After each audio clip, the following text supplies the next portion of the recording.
Is there even one? We don't know, viewers. The police, after all, haven't been able to recover even the murder weapons. Reportedly an 18-inch knife or cleaver, and even Shraddha's body, that dismembered body, has not been conclusively recovered. Yes, it is a fact that the police claim to have recovered some skeletal remains from the forest in Mehrauli, given that the crime was committed reportedly in May.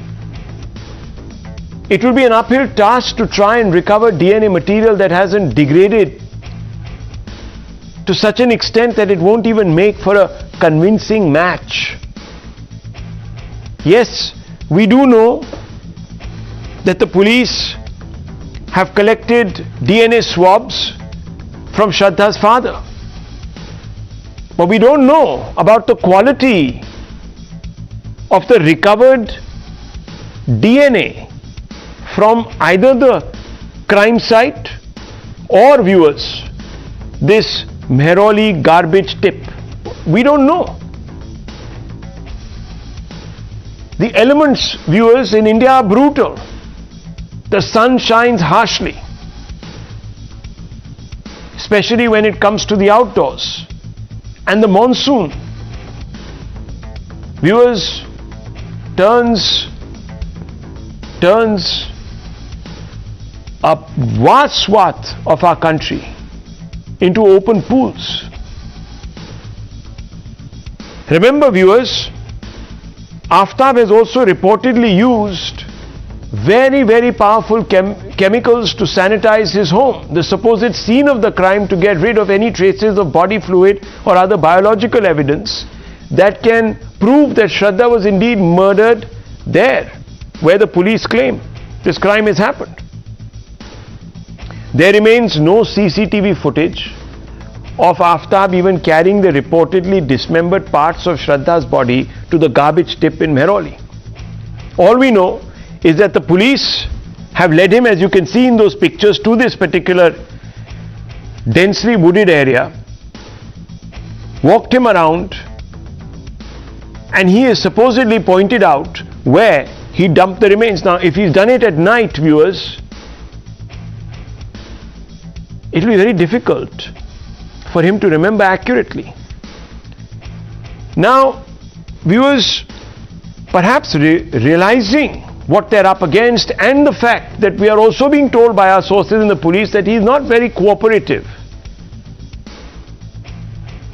Add to that the layers of deception. The police are now hoping to subject Aftab to a narco test. Now, narco test, viewers, at the best of times, is an arguably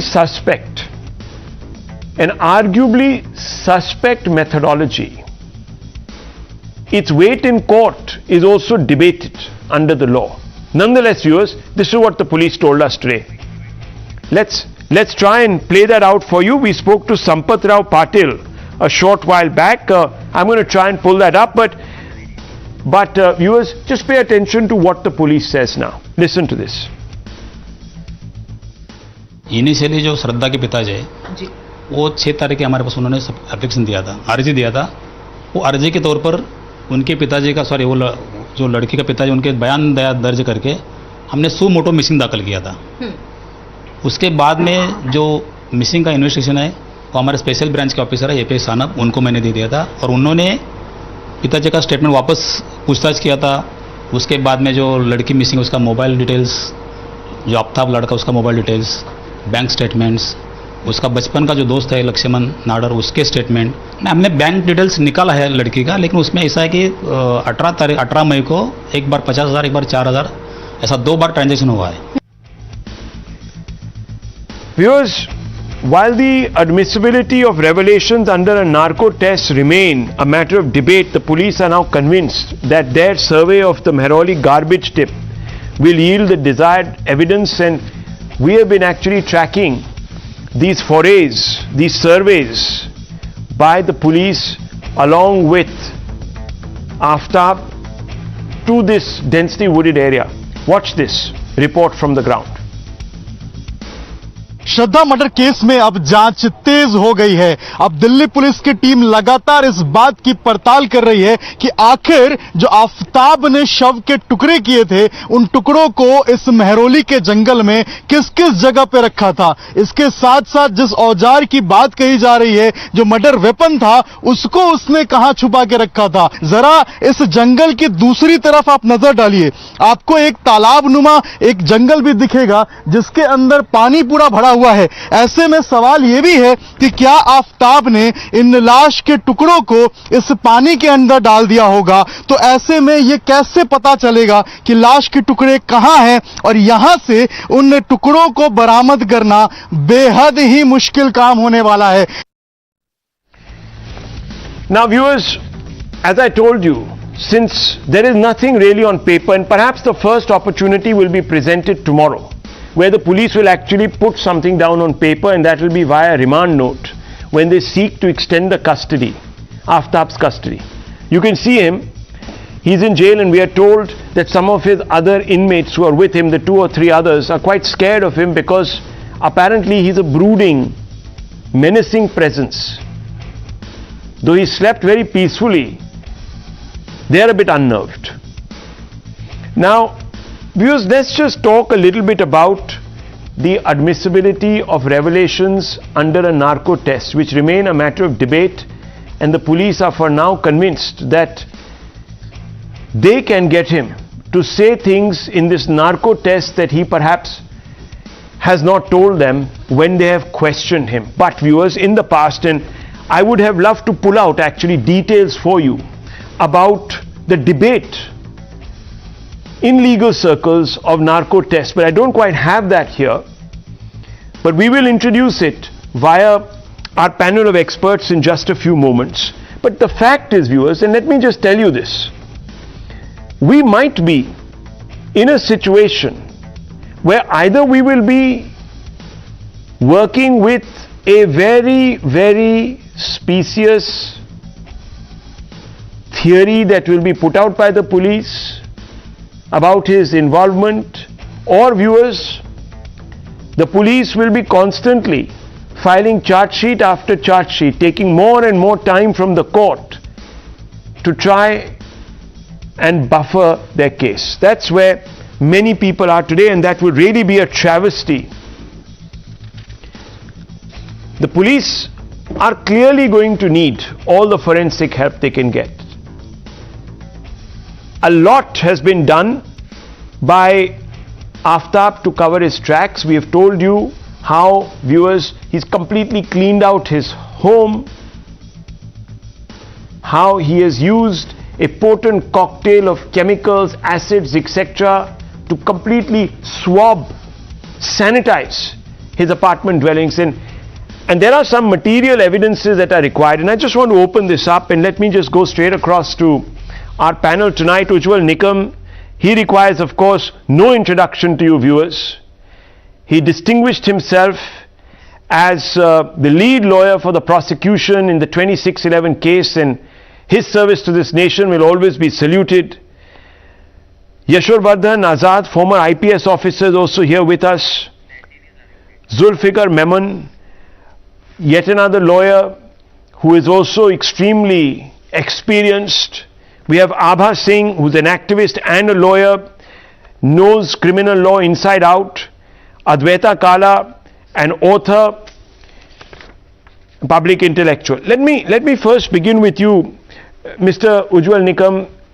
You know, many people today believe this is not the kind of open and shut case that we were prosecuting against, you know, the Pakistani terror groups that came across the border 2611, 2008 and carried out those attacks. There was so much material evidence of them running around. There was CCTV footage. This is a completely different ball game with an individual who is so diabolical that he has been able to cover his tracks with the minutest care. How do we know that the police will be able to crack this case on the back of what we are being told is a confession? No, I don't think that police is going to rely only upon the so-called confession of Aftab before the police, because that is not a legal admissible evidence, number one. But no doubt, whatever the revelation which Aftab is giving to the investigating agency, police would like to investigate further. Now it appears that the entire case rests on the circumstantial evidence. Now it is a very subtle principle that police will require to collect pieces of the circumstances to connect the accused with the crime. Now according to my experience, it is not necessary that corpus delicti must be found. But if investigation arrives at a conclusion that the accused had committed the crime, then they will require to find out what are the circumstances which connect the accused with the crime. Number one is about the motive behind the killing of Shraddha. Number two is how he had killed. Now, no doubt the police are trying to find out certain the dead body parts of the Shraddha. Now, the forensic evidence would play a very vital role in the crime.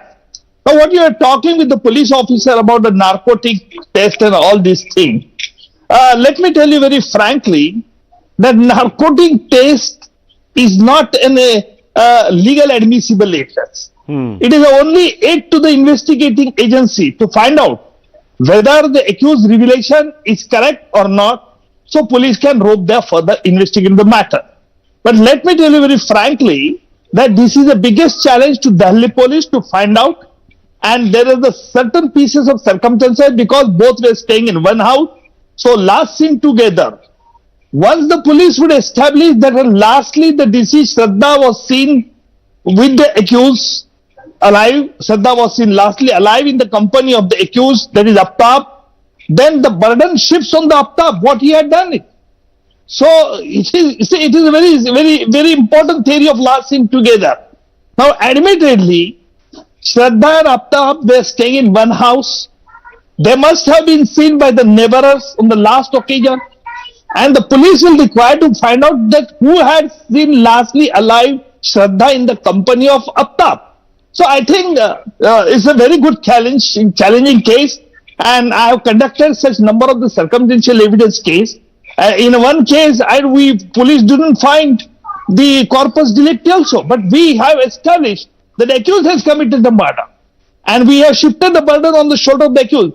In very exceptional cases, the burden goes on the accused also, because there is a certain provision under section 106 of the Indian Evidence Act, and the burden goes on the accused.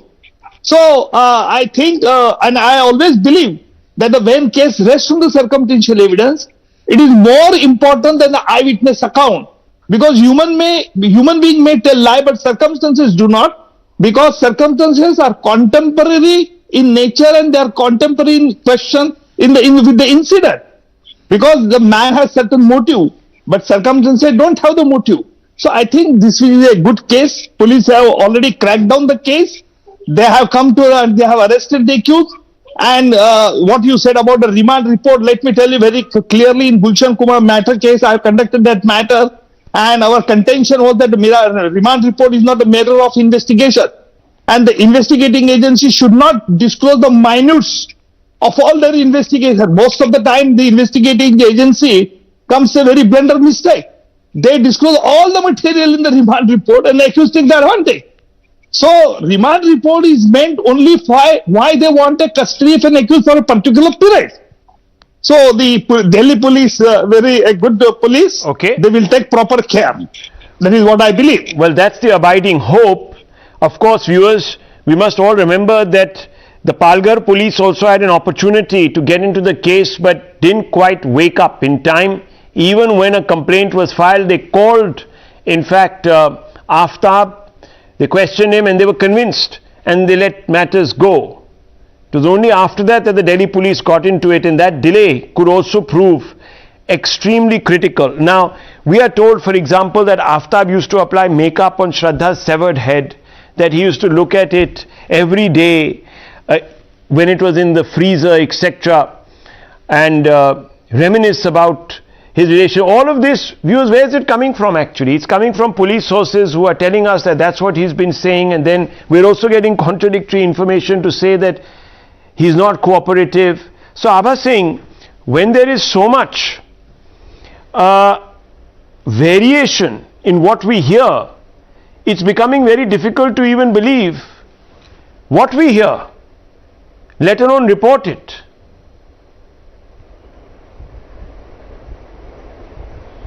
Absolutely, absolutely, Rahul, because if you just remember the recently concluded judgment of the Supreme Court in the Chawla rape case, Supreme Court absolutely blew apart the investigation that was done by Delhi police, and it put the whole thing on Delhi police that they had faltered, left so many loopholes that the rapists, the abductors of that young girl, their death penalty was set aside. So I am absolutely sure that going by the track record of the so many cases where conviction, and as it is, the conviction rate is so poor in this country, even today Sheena Bora's case has not reached the logical conclusion. Here, as it is, they have delayed the case for so long. 18 pieces of the cut pieces of Shraddha have already been dispersed, and only they have been managed to find the bones.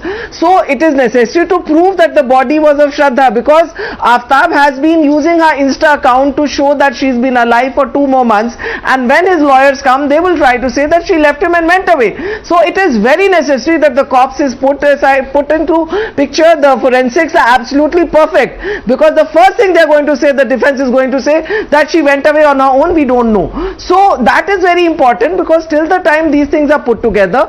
Also, what is important is that the knife which was used to dismember her body, where is that? That has not been recovered till now. There has been a long time between Mumbai and Delhi. The case had been being that whether Mumbai police is going to look into it or Delhi police. So precious time has been lost, and lot of forensic evidences could have been destroyed. So I feel it's time for police to pull up their socks and do a good case, so that at least the conviction is 100% in this. Okay, let me bring in Mr. Azad. Mr. Azad, obviously the police is going to work over time. This story or this case or this sordid saga has become almost a national obsession. Everyone's been watching this case, so obviously the eyes are on the police. The police feel pressure to deliver here, but the fact of the matter is that we don't have the murder weapon. We possibly don't even have eyewitnesses who saw this couple together just before the incident. We have friends who say they had completely lost touch with Shraddha, so we don't know what day the murder took place. We don't have vital parts of the corpse. We are even told that it might take 2 or 3 weeks to extract the DNA, and we don't even know whether the tissues have degraded to the point where it becomes almost impossible to extract a proper sample. In the absence of this, how is the police hoping to put this together? You've been, of course, a police officer. You probably know how this works. How does it work? It works very well, Rahul. And let me tell you that in terms of national obsession, there was this case of Anupama Gulati in Dehradun about 12 years back, in which she was cut into 72 pieces. Yeah. We also had the Tandoor Kand, and both these guys were ultimately brought to jail. Now the question is, in this particular case, I'm happy Mr. Ujjwal Nikam started it with the prosecution part, and he talked about circumstantial evidence in great detail. There are 2 other things. One is, of course, is also mensrea, the criminal intent, which is clearly visible by the kinds of things he has used to obliterate any kind of evidence in his house, you know, from surgical gloves to the kind of chemicals he has used. And third is the hard physical evidence. The question is, in this particular case, whatever said and done, it's under the 27 Evidence Act, जिसको हम हिंदी में कहते हैं निशानदेही, उसके निशानदेही पे ये 10 या 15 human bones मिले हैं. And it's not a question. The Delhi police will definitely not rely on his confession, because this man is a hardened, cold-blooded criminal, and described as psychiatrist as a real diabolical character who's deranged. You know, it's really a matter of depravity. But you know, the investigation is evolving. DNA sampling today, which has 4 stages, has ultimately connected criminals even after 35 years. Mind you, even one of the latest things which has happened in America is after 25 years. So, you know, and mind you, again, for getting this evidence, it is the forensic experts who had gone, collected it with the year, given it to the police, and the police is now going to send it back to the FSL. So, one, with the swabs taken of the dad and getting it from either nails or bones or any of these parts is definitely in the offing. I agree with Abhaji when she says that the weapon of murder has not been recovered. That is very true. The skull has not been recovered. But as far as the DNA sampling is done and the matching is clear, it is clear that it is that woman, Shraddha.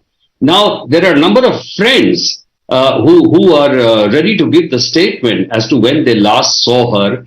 The mobiles have disappeared. There is a tremendous lot of circumstantial evidence. Now, the police has got, yes, is going to take further remand from the court because there are many things which have to be corroborated. If the weapon of murder and if the skull is also found, I think the case will be on the right track. Big if. It of course requires a tremendously strong prosecution to prosecute the case. But I think DNA mapping in this case is very, very critical, and that is the one I'm waiting for. Well, that is the one you're waiting for, but we're also hearing from the police that they used at least this individual allegedly. Now, viewers, one has to use the word allegedly before everything because I haven't seen a charge sheet as yet. Neither have we seen the confession statement. Neither have we seen any other certifiable evidence that has been given. There are random WhatsApp conversations which amount to nothing. Other channels will put some nonsense out to try and sensationalize this case. But what do we actually have? We have source-based information. We have an alleged confession. I don't even know if it's before a magistrate as of now. We do not have a body. We do not have the murder weapon. We do not have CCTV. We do not have witnesses. So Advaita Kala, I don't know. There is optimism. The professionals know obviously much more. Ujjwal Nikam, as I told you, viewers, is a crack lawyer, absolutely top notch, can use even the minutest evidence against a particular accused. Yashovardhan Azad is one of our most experienced police officers. They know what they're talking about. But Advaita Kala, what do you believe? I mean, there's an utter state of despondency, isn't there? Because just very recently you had the Kiran Negi case, which Ms. Abha Singh also referred to, wherein after so many years, after being given the death penalty by the Sessions Court, by the High Court, they get to the Supreme Court and they're completely acquitted. So the message that goes out to the women of this country is that nobody killed or raped Kiran. And how is that not going to happen again? Even if we get through this circumstantial evidence, remember, we don't even know how he killed her. We have no idea. It's only what he's saying. He's saying he strangled her and then the dismembering was allegedly, and then the dismembering was post-mortem. But we have no proof. There is going to be no viscera. There's going to be no evidence of body fluids or anything of that sort to indicate what he exactly did to her. I mean, it's horrific, the kind of things he's done to the body, and one doesn't even know if he did it while she was alive. And the kind of information that is being revealed by her friends of him burning, putting cigarettes out on her body and that kind of sadistic kind of treatment of her, it's shattering. And the fear is that the way our legal system, and in this I include the procedural, which is the police, as well as the judicial, the way it is structured is that women are being completely and repeatedly failed by the system over and over again. You mentioned the Gulati case. That man is out on bail. Well, all we can tell you, Advaita Kala, look, I don't know about this cigarette business because let me be very honest with you. One channel that is very unreliable when it comes to reporting anything has put this out. And I find it very strange that the friends didn't talk about this on day one, have not told the parents about this all this while. So, we can sensationalize, we can catch hold of one or two people who might even be headline hunting, and they all pretend to be purportedly best friends with Shraddha today. But if they were so concerned, if they were so visible, these signs, why did they keep quiet for all these years? Now, I don't know the reason, viewers, but if you're seeing your friend brutalized, either you would have gone to the police yourself or you would have gone to the parents. And quite frankly, if the parents knew, why didn't they act? So let's for a moment just set aside all this other garbage, to be honest, that certain channels are putting out. Let's stick with what we know. We are being told, allegedly, that this statement has been recorded under section 161 of the CRPC. It has no value. Now, exactly, and I want to bring in Mr. Memon, Zulfikar Memon. This under section 161 of the CRPC is not even admissible as evidence, sir. We know this. Yes, Rahul, it's a fact that the statements recorded before the police is not admissible before law. So eventually the statement will have to be recorded under 164 before the magistrate. But I'll come back to that. But in the meantime, I just wanted to comment on a few things that, I've heard the panelists speak here.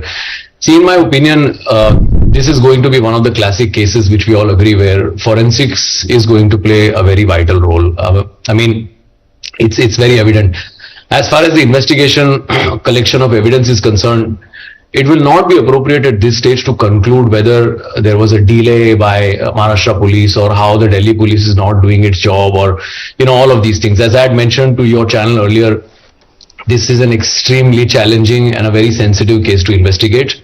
The Delhi police, according to me and is my opinion, has a massive challenge on their hands, and I think they're doing a good job. The narration, what they have received from the accused so far, has led to successfully so far discovering certain parts of the body of the victim, coupled with blood stains in the kitchen of the apartment, and I'm sure that the DNA test which is being conducted, that will connect more dots. So I think the investigation is on track. These pieces of evidence, in my opinion, will lead to 100% conviction. There is another very important aspect here, Rahul. I have been watching all over the news about the police unable to find the knife or the saw which was allegedly used to chop her body. Now, in my opinion, this may be a very important piece of evidence, but not the most crucial, because as far as what we have seen so far, that is not the murder weapon. And this is, I'm saying, from what is available in the public domain. In a criminal trial, a murder weapon is a very important piece of evidence. In this case, it has been discovered so far from what we understand is that the accused was murdered. The accused has murdered Shraddha by strangulating her. And then the knife was used to cut her body and destroy the evidence. See, that's the problem. But this is all. But having said that, for now, this is. Yeah, but we are relying our opinion based on whatever is available. Because it's a cold-blooded, premeditated murder. He has planned it out. There is no denying that. But okay, let me tell you, viewers, just very quickly, let's go step by step. 1 second. I don't think we needed to interrupt Mr. Memon, but just 1 second, step by step. Viewers, first of all, we're all hoping that this case is solved. Really. We are hoping against hope that this is solved sooner than later, and this, if this gentleman is guilty, he will lose the right even to be called one. Let me tell you. Many monikers will have to be coined, because if any of this is true, this person shares absolutely no connection with any other human being. You do not act in this manner if you are a sensitized, sensitive, and most importantly, viewers, rational human being. But Rahul, there is a very important point I want to make regarding this, what we are repeatedly saying on every forum, that this is an act of a deranged person and all of that. And I'll tell you why it is dangerous, and I'll tell you why it's dangerous. Hear me out. Because here is my concern, which is going to now follow in the next few days that we are going to see. Up till now, we are seeing one side of the story, but my concern comes here. My concern is now the accused's stance has not come out yet, because we don't know who is his lawyer and who is representing him, because once he is lawyered up, and if he doesn't have a lawyer, that the state will have to provide him with one lawyer. And at that point of time, the state's given lawyer will have to do the unfortunate job of preparing his defense, unless he confesses to his crime before the trial court, which is highly unlikely. My concern is when his lawyer will take the typical stance of him being of unsound mind and he did this because he was mentally unstable. Because by the way, what we are hearing, again relying on what is there in the public domain, it's going towards that direction of having food and her chopped body in the refrigerator at the same time, and all of these things are pointing out to a direction which is very dangerous from where I see. Because what we really want is that the mens rea, the intention, the premeditated, cold-blooded murder that was committed needs to be demonstrated and he has to be convicted. Nothing less than capital punishment. Okay, nothing less than capital punishment. Tehseen Poonawalla, you're raising your hand. Yes. I want the maximum sentence for this chap. There is no doubt. I'm coming from that position. But let me play the devil's advocate only to show you so far the Delhi police has not done a great job. Please allow me to do that. One, so far this confession has no value, as Mr. Zulfikar rightly said, under 161. So it has to go under 164. The minute Aftab has a lawyer, the lawyer will forbid him from doing under 164. And I disagree with Mr. Zulfikar. The minute he has a lawyer, that's his right to defense. That is something the great constitution of this great country provides. So even then he will still have a right to defense. He will get a lawyer. Of course and then he will have a right to defense even after confession, as hypothetically under 164. So let's agree on that. So he will have a right to defense. Now what happens in such a case? Unless you don't have these recoveries under section 27 of the Indian Evidence Act and collaborated with the forensic evidence, even these recoveries do not stand up to complete scrutiny. If your aim is to lock him up, he's already locked up, you'll get a conviction. I'm not disputing that. To that extent I agree. For maximum conviction, you'll have to connect the dots. That so far has not happened. Now allow me to demonstrate why. Let's assume I'm playing the devil's advocate. He will say, yes, these recoveries happen, but these police have put these recoveries on me. I am not the one who's led them. Well, they are hand in glove. He'll play any defense. So ultimately, unless you don't collaborate that recovery with tangible forensic evidence, hair, skin, the demonstration of violence before, the friend statements that have come out to be demonstrated as to why they did not come out, a watertight case. I am sorry, Advaita is right. You are staring at somebody who will then walk up after 15 years, and that is but Tehseen, give the Delhi police some time. Will happen. You have to give the Delhi police some time. They are going in that direction. I'm sure they will connect the dots. I'm sure they're going in that direction. It is too early. As I mentioned earlier, this is going to be a classic case which is going to be dominated by forensic evidence. But please understand, the drug agency forensic evidence is going to play the most important case role. And a rubbish channel in our great Republic of Nonsense, who follows the Republic of Nonsense, accused a star kid of being a drug peddler. And you know the courts threw it out, the High Court threw it out. They had all evidences, they had evidences from the friends. You know in the Sushant case, what they did, again the courts threw it out. So you've had this, especially in the Republic of Nonsense, coming out with lies. Well, so we got to be very careful. Look, on a very facetious note, Tehseen Poonawalla, there is a AAP legislator who asked your brother if you're related to the Poonawallas. He should sue him. He should take him to court. Yes, I've said this. You not just take him to court. He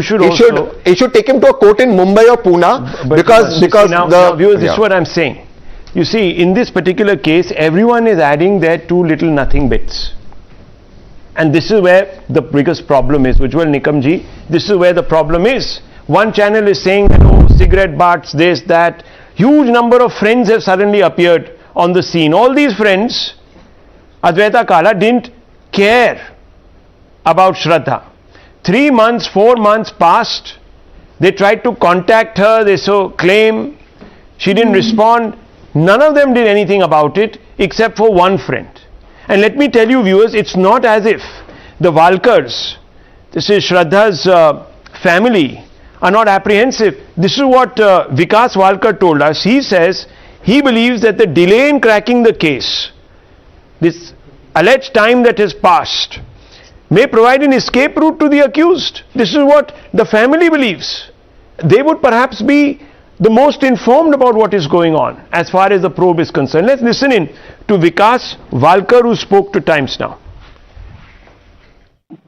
तो Delhi police की जो जांच है sir, आप उससे संतुष्ट है? Maharashtra police ने क्या एक्शन लिया था सर स्टार्टिंग में?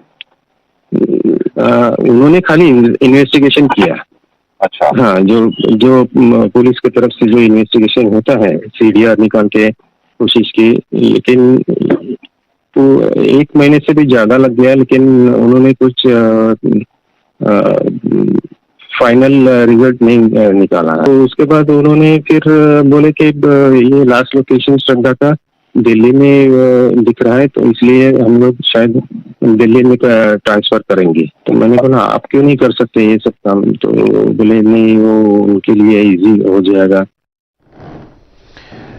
Now viewers, let's go back to the professionals for 30 second responses from each one of them. Let me begin once again with Ujjwal Nikam. Mr. Nikam, what is the one bit of evidence that you are looking forward to that will prove to you that the case is going in the right direction? Rahul, let me tell you very fairly that we need not discuss the minutes of the so far investigation of Delhi police because that hampers the investigation, number one. Okay. Number two, I am very optimistic that Delhi police is now having some bad past experience. They are now proceeding on a very proper track. Number three, so far as the news on the other channel about the certain persons showing on the channel, that has no meaning, absolutely no meaning. Number four, narco test has no legally admissible evidence, so we should forget that police only carrier, and Mr. Azad will agree, just to find out whether accused is disclosing the truth or their investigation on the proper track or not. What I find in this particular matter, number one is of the motive. That is a very crucial in the circumstantial evidence. Okay. Police will require to find out what is the exact motive. Number two, for that they have to collect the friends of Shraddha, friends of the accused Aftab, and they will try to collect the evidence actually what accused had prompted to kill Shraddha. Number two is about recovery of the weapon. According to me, it's not a very important in the present case. Corpus delicti also is not an important. Once the police will find that particular human body part was recovered at the instance of accused under section 27 of the Evidence Act, then the burden of proof shifts automatically on the person of the accused. Okay. Number three, whatever the stains that were found in the freeze of Aftab by the forensic expert, that is again a very crucial evidence. Now, so far as the collection of the DNA sample, you see how the police collect the DNA sample, how the forensic expert is an expert in collecting the sample, that is a very crucial test, and I think we have to give some scope to the Delhi police. Okay. Mr. Azad, what's the one bit of evidence that could prove the clincher? The clincher is, of course, the DNA sample, which I'm expecting to be positive, absolutely. Number two is this overwhelming circumstantial evidence, which can be, right from the place where the time when they moved into a particular place to the friends who were talking about last seen with this particular gentleman. And the third is the mens rea, the criminal intent, by using all kinds of things to obliterate the evidence. And I'm sure Delhi police will crack it. Okay. And this will be the clincher. Fingers crossed. Mr. Memon, very quickly, sir. Rahul, after what Mr. Nikam has said and what Mr. Azad has said, there is nothing left to say. I think this is exactly what we are all waiting for. Okay. My bit will be that the blood samples, the blood stains which were found in the kitchen, if that matches with Shraddha, and if the DNA samples come together, as I mentioned earlier, this is an entire case which is going to revolve around forensic expertise. Okay. So that's what we wait for. Sir, very quickly. Along with the forensic expertise, the circumstantial evidence will have to be matched with the timing of the murder, and you'll have to prove it. This was the vehicle. This is how we get. Okay. All of that will have to be proved. They have to be collaborated. Well, viewers, incidents are happening all around us. Shraddha has lost her life. Others are in peril also. And I want to move on, but continue in the thread, viewers. While Shraddha's grisly murder has left the nation numbed, another girl, another woman, was allegedly pushed to her death in Lucknow's Dubagga area. Nidhi Gupta, beautician by profession, was allegedly pushed to her death after an argument with her alleged associate partner Sufia. Now, according to the victim's family, Sufia allegedly harassed Nidhi to convert and marry him, and when the matter reached both families, Nidhi's parents were reluctant to accept the proposal, and Sufia's family, on the other hand, allegedly didn't do anything to stop him from contacting her. In fact, Nidhi's family also alleged that Sufia blackmailed them with videos and photos of Nidhi and threatened to make them public. And the fateful night, Sufia allegedly barged into Nidhi's house with a baton to assault her uncle, and when Nidhi intervened to stop Sufia, he allegedly pushed her to death from the 4th floor of a building that they were in. Now, viewers, if all of this is true, if the family's claims are true, I'm not saying that they are not, but if they are, viewers, the apex court sounded an alarm on forced conversions and the threat they posed to life, liberty and the security of the nation. Will then the denial about its existence end? That's fundamentally a question, viewers. The Supreme Court has accepted that there are forced conversions in this country, but with this particular case coming very quickly on the back of the Supreme Court's observations a few days ago, does this case then underline the reality? That's the fundamental point. But I just want us to very quickly listen into the police, what they said, and of course Nidhi's mother, what she told us, and also the Lucknow victims' relatives. Let's listen in. वो जबरदस्ती शादी पे बहुत pressure डालता था कि मुझसे शादी करे, उसको इसीलिए ब्लैकमेल भी करता था, कहता था मेरे पास वीडियो है तुम्हारे, वीडियो दिखाऊंगा, यही सब चीजें उससे कहता था। धर्म परिवर्तन का क्या, वो शादी की बात करता था कि मेरे में शादी करना है, मुझको शादी करनी है, तुम शादी हमसे नहीं करोगे, हम जान दे देंगे या तुम्हारी ले लेंगे, वो बात यही सब कहता था। तो मेरे तरफ से तो बिल्कुल से हम लोग शादी के लिए नहीं तैयार थे, लेकिन जब वो मुस्लिम से शादी करेंगी तो मुस्लिम धर्म हो ही जाएगा, तो हम लोगों ने मांगे रखी उस लड़के को सजा होनी चाहिए, बिल्कुल उसको फांसी दी जाए। हम लोग वो बताती कभी कोई हम लोग पूछते थे कि बेटा कोई बात है हमको तो बताओ, तो बस एक ही दो बार बताया कि मम्मी बस हमको वो परेशान करते, शादी के लिए फोर्स करते हैं, शादी करना, ब्लैकमेल कर रहा था, वही फोटो कह रहा था मैं वीडियो तो उसकी मम्मी ने खुद मेरे से कहा कि वीडियो दिखाएगा हमारा लड़का आपको। तब माँ ने भी बोला था, माँ ने बोला कि हमारे लड़के के पास इतने सारे प्रूफ है, तो हमने कहा प्रूफ दिखाइए आप हमको, कि वहाँ प्रूफ है मेरे पास। उसलिए लड़के ने तो मेरे मुंह पे ही कहा कि आपकी लड़की का प्रूफ मेरे पास वीडियो है, तुमने कहा दिखाइए मेरे पास वीडियो, कितने वीडियो? भाई मेरे पास तो कोई वीडियो नहीं है, हमको तो बात पता चली तब हम जाने हैं। और वो तो कह रहा लड़की इसी वजह से डरी हुई थी सर, इसी वजह से वो बोल नहीं पा रही थी, बिल्कुल भी सर नहीं बोल पा रही थी, अगर वो बोल पाती तो शायद आज हादसा ना होता। ये देखिए, जो आरोपी की गिरफ्तारी है वो सर्वोच्च स्तर पर प्राथमिकता पर सुनिश्चित कराई जा रही है। अनेकानेक टीमों का गठन किया गया है, सभी टीमों की मॉनिटरिंग अत्यंत उच्च स्तर से की जा रही है और जो शासन प्रशासन सभी इसमें संवेदनशील हैं। हम आरोपी की गिरफ्तारी शीघ्र सुनिश्चित कराएंगे और इस मुकदमे को फास्ट ट्रैक कोर्ट में भेजेंगे। उन्होंने एक ज्ञापन सौंपा है, कुछ उनकी डिमांड्स हैं और उन जो डिमांड्स हैं उनको हम जो सबसे वरिष्ठ स्तर है वहाँ पर हम इनको प्रेषित करेंगे, संज्ञानित करेंगे और जो समुचित कार्रवाई होगी जो नियमों के अनुरूप, विधि के अनुरूप वो अवश्य कराई जाएगी। जो कार्रवाई जो उन्होंने लिखित एप्लीकेशन दिया है उसी आधार पे अभियोग पंजीकृत हुआ है। सर क्या दिया है ये बता दें, क्या धर्मांतरण को लेकर? वो एफआईआर में है, आप देख लीजिए। नहीं, धर्मांतरण को लेकर क्या सेक्शंस में दर्ज किया गया है मामला? समुचित एवं संगत धाराओं में अभियोग पंजीकृत किया गया है और उसी के अनुरूप कार्रवाई सुनिश्चित की जा रही है। Now viewers, let's open this up because the Supreme Court has raised the alarm just a few days ago on this issue of forced conversion, and I want to begin with Mr. Poonawalla here. Mr. Poonawalla, you speak up quite often for the Congress party and that sort of the establishment that supports it, etc., etc. Now, identity has been at the core of criticism. In many similar episodes, I remember Netta D'Souza had appealed not to communalize and politicize this incident. Now, will the Congress ignore the identity of the victim in this case as well? Of course, prima facie, if all of this adds up to what it is being thought to be, viewers. And I want to ask you this because in the Bully Bhai episode, for example, and you remember it, you were on our channel and you said this reeks of an Islamophobic, chauvinist, saffron supremacist mindset. Here I don't see this outrage. Now, why is this? Why this self-censorship?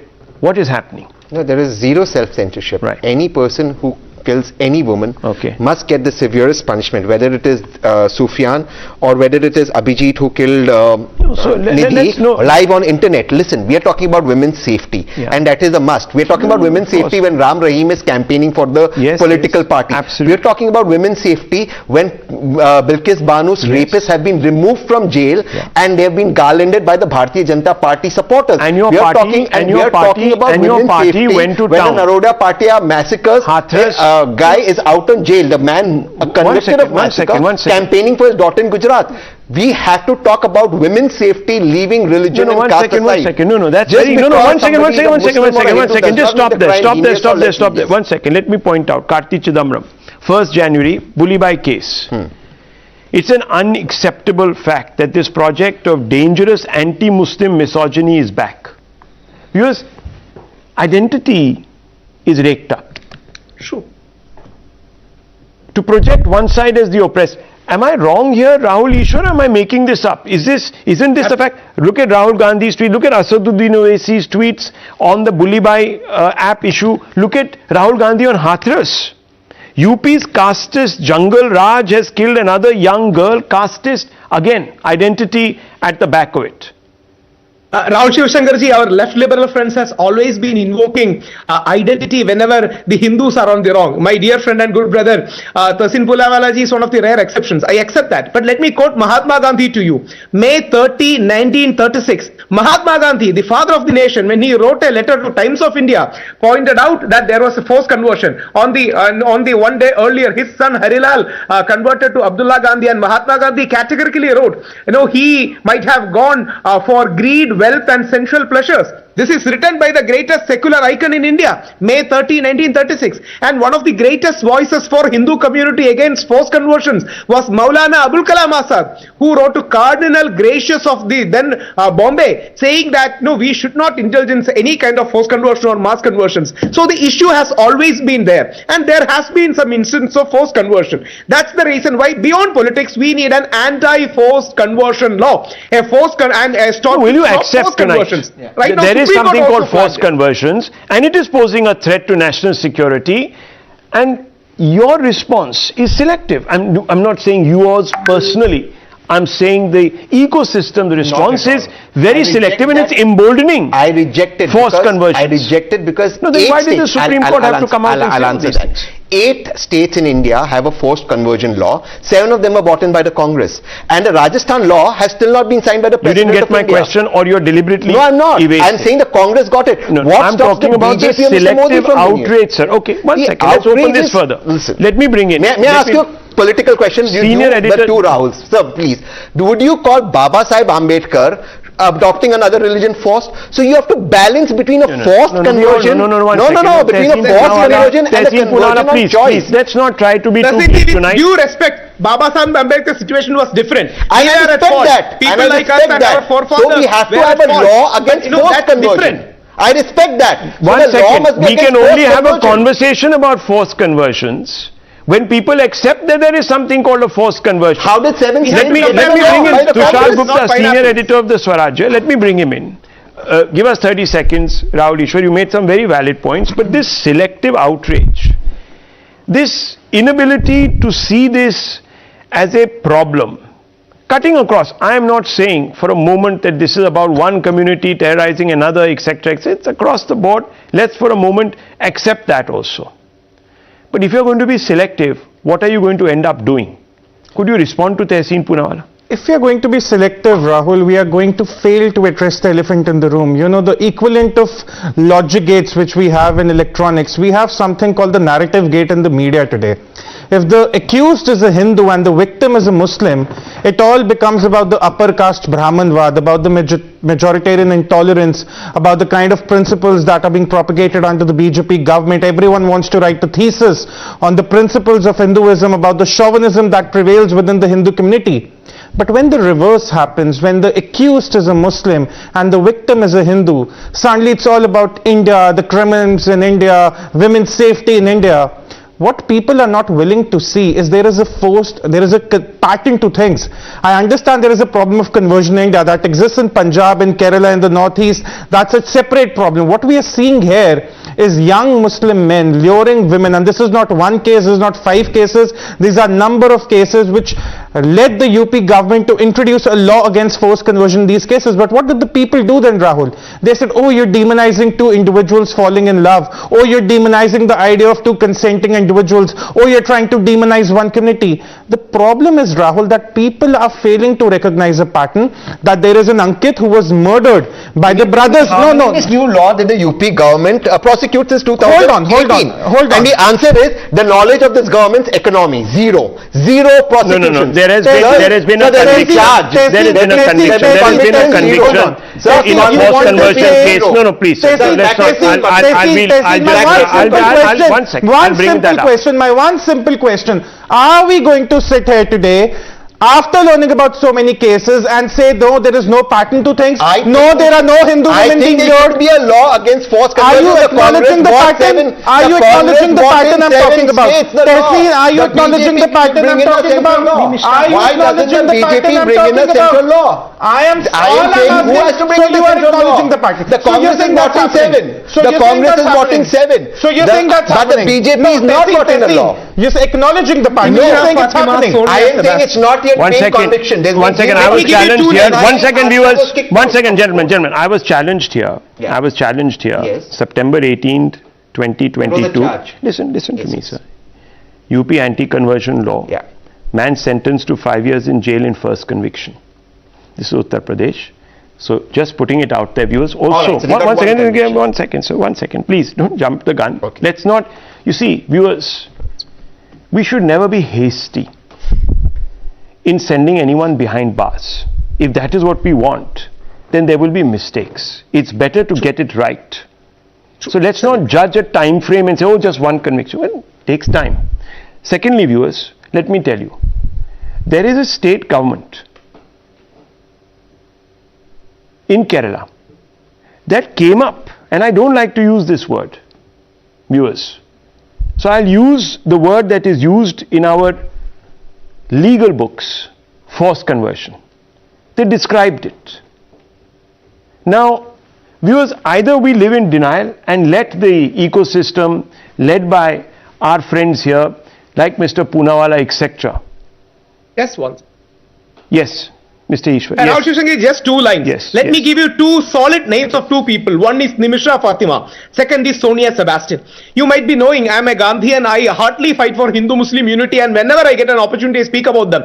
But what do I tell the mother of Nimisha Fatima and Sonia Sebastian? Their children are in Afghanistan jail. They are being brought by Taliban. They have gone to Syria and they have been part of ISIS. This Hindu girl, who's, I'm sorry to openly say this, but everyone knows, her brother is a major in Indian army. And that girl right now is in Afghanistan jail, absolutely in an alien culture without knowing. It was a forced conversion. Sonia Sebastian belongs to a Christian community, a forced conversion. Let's not brush it under. Even the Supreme Court, sir, today is flagging this issue. Please bring in a central law. Something very interesting is happening. Something very interesting is happening. I'm running out of time. Just 1 point. So something very interesting is happening. Quickly. Tehseen refuses to acknowledge a pattern to the conversions like we saw in the case in Lucknow, but wants a anti-conversion law. Forced anti-conversion. Okay. Viewers, if I had more time, I would have even talked about how the law doesn't give you license to convert. Viewers, I don't have the time right now. This story is going nowhere. Nidhi's story we're going to pursue. I'll leave it at this. The news are coming up.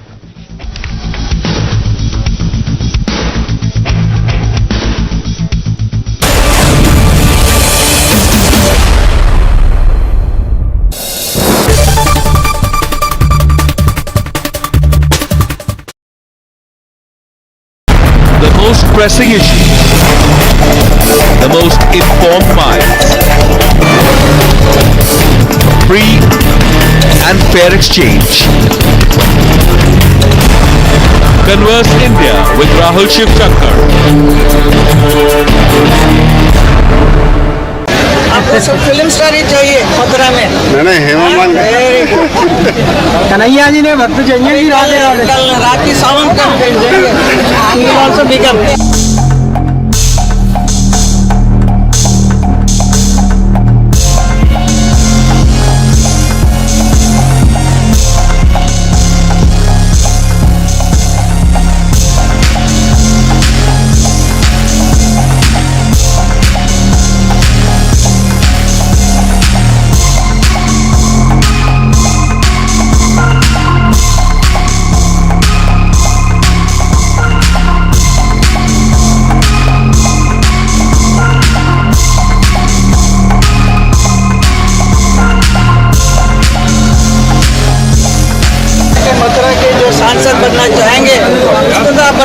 बनने नहीं देंगे।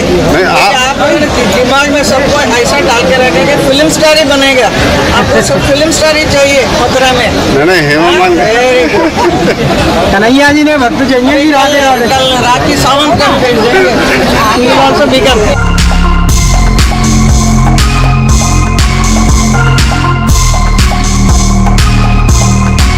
बहुत अच्छी बात है। आपका क्या विचार है इस बार? आप मेरा विचार क्या मैं बताऊं? मेरा विचार भगवान के ऊपर है। Lord Krishna will do it.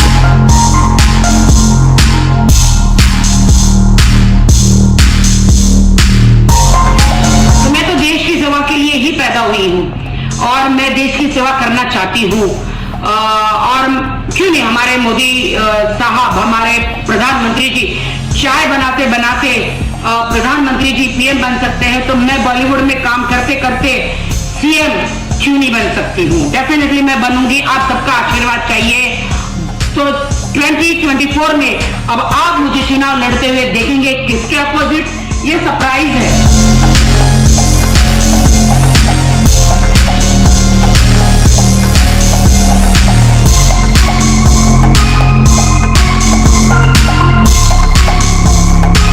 On the show tonight, viewers. Gujarat Chief Minister Bhupendra Patel filed his nomination from the Gatlodia constituency for the upcoming assembly elections in the presence of Union Home Minister Amit Shah. Congress party's Ajay Markan quit as the Rajasthan in charge, citing lack of action against Team Ashok Gehlot's MLAs who had rebelled. A special court in Delhi allowed Deputy Chief Minister Manish Sisodia's close aide Dinesh Arora to turn approver in the Delhi excise case.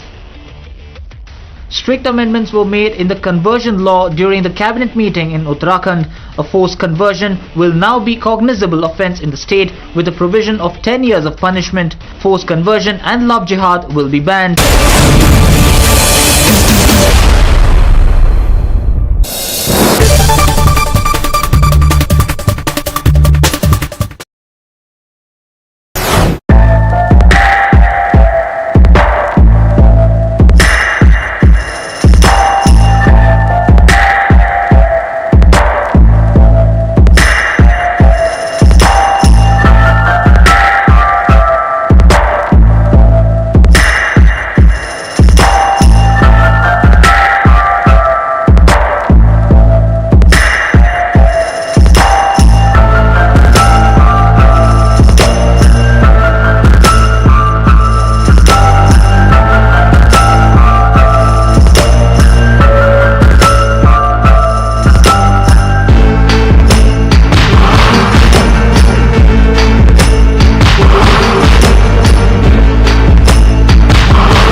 Good evening, ladies and gentlemen. For the last 3 days, India has been following the horror story of Aftab and Shraddha.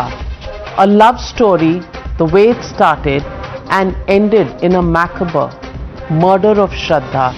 Shraddha, who was cut into 35 pieces by Aftab, or so it is believed. It's no doubt that Aftab was living a lie. He misled Shraddha, forged documents and later chopped her and disposed of her body. The case is turning out to be murkier day by day and new twists and turns are emerging. The Delhi cops are in a huddle and are trying to connect the dots, but probably not everything is going in their favor. One question that is bothering just about everyone is, how can this macabre murder go unnoticed for 6 months, and that too in the national capital of India? There are many loopholes when it comes to the Mehrauli butchery. As per Delhi police sources, Aftab used a 1.5 feet cleaver to chop off the body parts, but the problem for the police is that it is still to be found. The murder weapon has not been recovered. The cops are citing Aftab's admission during the interrogation that Shraddha's liver and intestines were minced and disposed of first. But Aftab has wiped out the traces of DNA by using chemicals. However, some blood stains have been collected and are undergoing tests from his kitchen. Delhi police sources also claim that Aftab has admitted that he killed Shraddha, but what if he changes his statement in front of a magistrate or the courts? Delhi police claim Shraddha's body was chopped into 35 pieces. So far, the cops have only been able to locate 12 to 13 parts which need to be tested for DNA on whether they were Shraddha's body parts or just some random animals, part of a mutilated body. Racing against time, the Delhi cops are banking on narco analysis test because they feel Aftab is misleading them and the probe. Take a look at this report. Shraddha murder case में अब जांच तेज हो गई है। अब Delhi police की team लगातार इस बात की पड़ताल कर रही है कि आखिर जो आफ्ताब ने शव के टुकड़े किए थे, उन टुकड़ों को इस मेहरौली के जंगल में किस किस जगह पे रखा था। इसके साथ साथ जिस औजार की बात कही जा रही है, जो मर्डर वेपन था, उसको उसने कहां छुपा के रखा था। जरा इस जंगल की दूसरी तरफ आप नजर डालिए, आपको एक तालाब नुमा एक जंगल भी दिखेगा जिसके अंदर पानी पूरा भरा हुआ है। ऐसे में सवाल यह भी है कि क्या आफ्ताब ने इन लाश के टुकड़ों को इस पानी के अंदर डाल दिया होगा। तो ऐसे में यह कैसे पता चलेगा कि लाश के टुकड़े कहां हैं, और यहां से उन टुकड़ों को बरामद करना बेहद ही मुश्किल काम होने वाला है। Even he made his friend a witness in the Vasai flat agreement document without informing him, which reveals his dubious intent. Listen in to what his friend said. बात इस रेंट एग्रीमेंट की है और जहां पर मेरा नाम मेंशन है उस बारे में मुझे कुछ नॉलेज नहीं है। उनके पास मेरा नंबर था। आपको कभी बताया नहीं कि आपका नंबर या नाम किसी एग्रीमेंट में as a witness, as a tenant witness दे रहे हैं? जी नहीं। अभी मैं जब उसके घर पे जाया करता था तो श्रद्धा को वहां पर देखा है मैंने। श्रद्धा मेरी फ्रेंड नहीं थी, वो उसके साथ में थी और मैं इसका फ्रेंड था। मेरा जो मोस्टली बात होती थी वो आफ्ताब के साथ में होती थी। इन जनरल वो फ्रेंडली नेचर के थे, अच्छा नेचर था उनका, शांत था। मैं सरप्राइज हुआ ये देख के और शॉक भी लगा मुझे इस चीज का कि ये क्या हो गया, क्योंकि वो नेचर वैसा उसका नहीं था। While Aftab and his statement can really not be clinching evidence as far as the police is concerned, just visualize the state of Shraddha's father. Shraddha's father, who doesn't know what really happened to his daughter and is losing his trust in the police probe.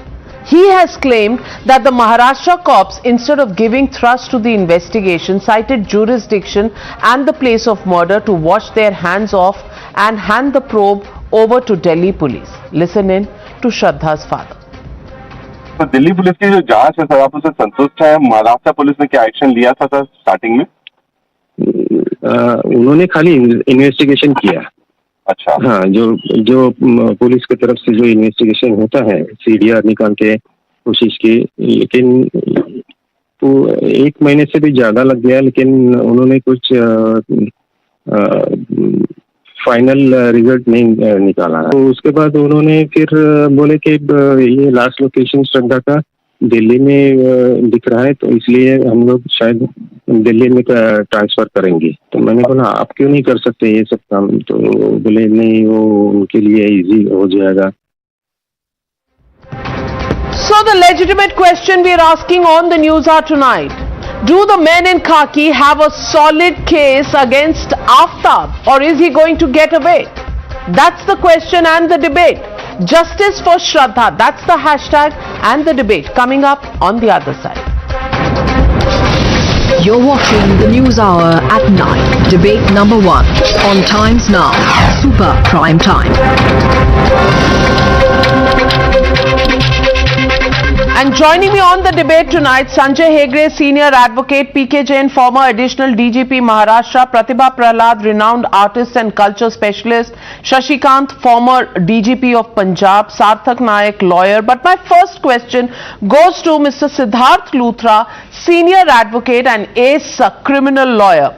Siddharth Luthra, my question to you is that a crime of this nature happens in the national capital, and not just that, you know, a dead body cut into several pieces, 35 pieces, stored in a refrigerator at home, and just nobody knows. Nobody knows. The entire site is cleaned up, the murder weapon not found, the skull of the deceased not found as yet. A statement, of course, being called a confession by the so-called killer. Is that going to be enough to nail the role of Aftab, Mr. Siddharth Luthra? That's absolutely right, Navika. Such a confession is not enough. In fact, there are two important things which I wanted to just highlight. If the father made a complaint, Bombay police, even if they felt they didn't have jurisdiction, should have registered a 0 FIR and then immediately transferred it to Delhi police. So far as this case is concerned, the confession, the narco analysis test is not really going to be evidence in court, but enough, it's going to give leads to the police. What the police needs to do in this case is to go back and start reconstructing the events, find what are the witnesses, which witnesses will place them last together, the young lady and the young man, and try and scientifically evaluate the refrigerator. If the murder weapon is found, great. If the parts of the body are found, wonderful. But even if they're not, that does not mean it's a hopeless case. There can be other circumstantial evidence, and the fact that the body is not found is not going to necessarily demolish the case.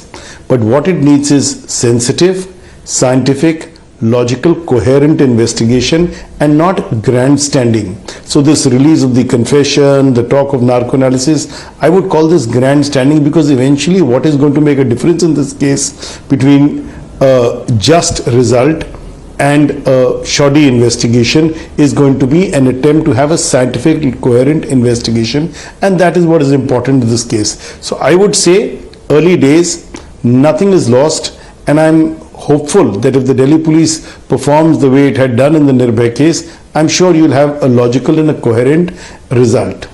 But Mr. Siddharth Luthra, it's a case of its own kind, unless you compare this to Anupama Gulati case in Dehradun, where she had been cut into 72 pieces. I mean, does this look like a sociopath, a man, who has a psychological mind to be able to cut a body into 35 pieces, store it in a fridge at home and live there and behave normally for over 6 months? And do you think the lapse of time can actually take away a lot of evidence that this case may need in a court of law? So, two answers. This is not the first time you have incidents where the disposal of the dead body has been done. If you remember the Tandoor case, Sushil Sharma, I think the name was, where the lady was killed and then chopped into pieces and burnt in a tandoor. But the point in all these cases needs to be remembered is that while some parts of the evidence are lost, for example, you talked about the fridge. Now there is DNA, there's RT-DNA, there's a lot more that can be found. There will be some evidence will be lost by lapse of time. For example, messages are retained for 3 months unless you can get the service providers to pull up new messages. But there is enough if logically and coherently looked for, and today, while delay is always beneficial to the accused, in some cases, in such a case it isn't. Now, to answer your last question, whether the man is a psychopath, frankly, I'm not a psychologist or a psychiatrist to be able to answer that. But remember one thing, there are two parts. One is the actual offense, that is how the lady was killed, and the second part is going to be how the body was sought to be disposed of. Now, the manner in which the killing and the disposal took place, disposal is a separate offense that is triable separately, punishable separately. So if he has to be punished, he'll be punished for both. Secondly, and we must keep this in mind, that the nature of the entire crime and the disposal will have a great bearing on the nature of sentence that is to be imposed. And that's something which has to be kept in mind. So I would say early days yet, and we should hold on to see what developments take place in the investigation. Well, so let me ask Mr. Sarthak Naik. Sarthak Naik, do you think the men in khaki have a solid case? At the moment, prima facie, what is in public domain, do you think they have a rock solid case to try and nail Aftab?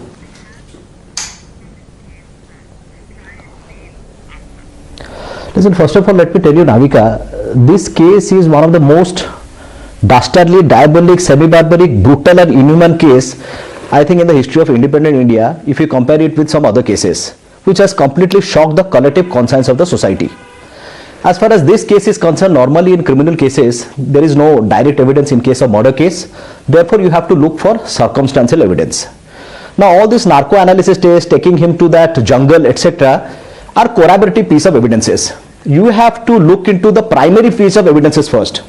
I think the police officers from the very beginning should have looked into 4 angles of the investigation. Number 1, they should have looked into the last scene theory, which was being suggested by senior advocate Mr. Luthra, the extrajudicial confession part, the leading to discovery part, and the protection of the crime scene. Quickly, I would like to sum it up. Last scene theory means the time gap between the point of time when the deceased and the accused were last seen together. Some people might have seen them. The police officer still now has not interrogated them. So when Shraddha was last seen with Aftab, 2-3 people might have seen them. That is a very crucial piece of evidence. Number 2, extrajudicial confession. Aftab, after the commission of the crime, might have met several people, and there is a chance that he might have confessed about the commission of the crime to somebody. Those people also needs to be interrogated if at all he has confessed. Third and the most crucial part is that when you are leading to discovery part, which is hit under section 27 of the Indian Evidence Act, statement before police has no evidentiary value.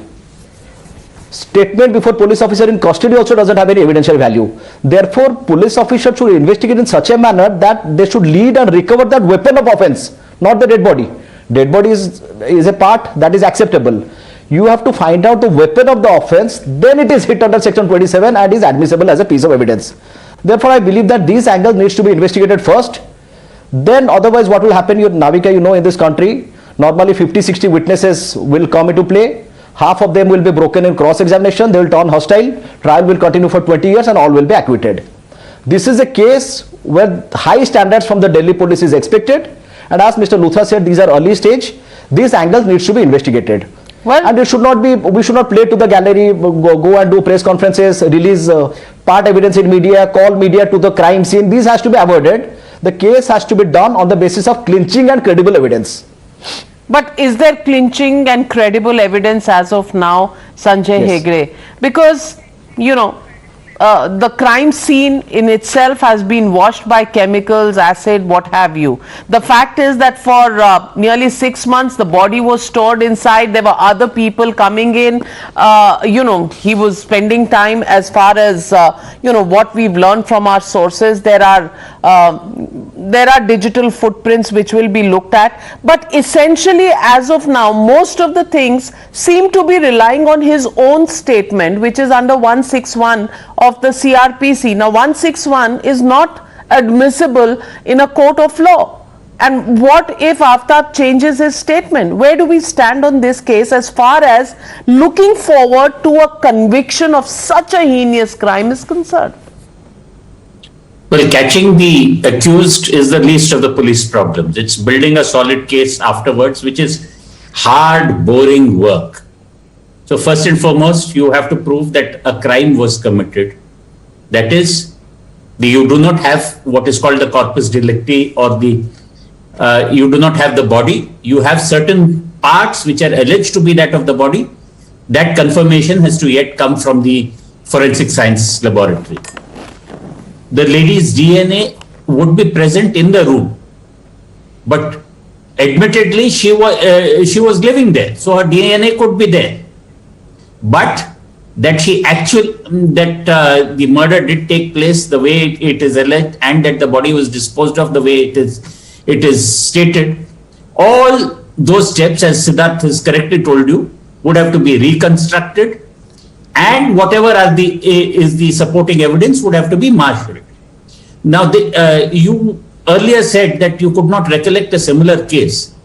To my mind, the case that I had done in the Supreme Court does fit in reasonably.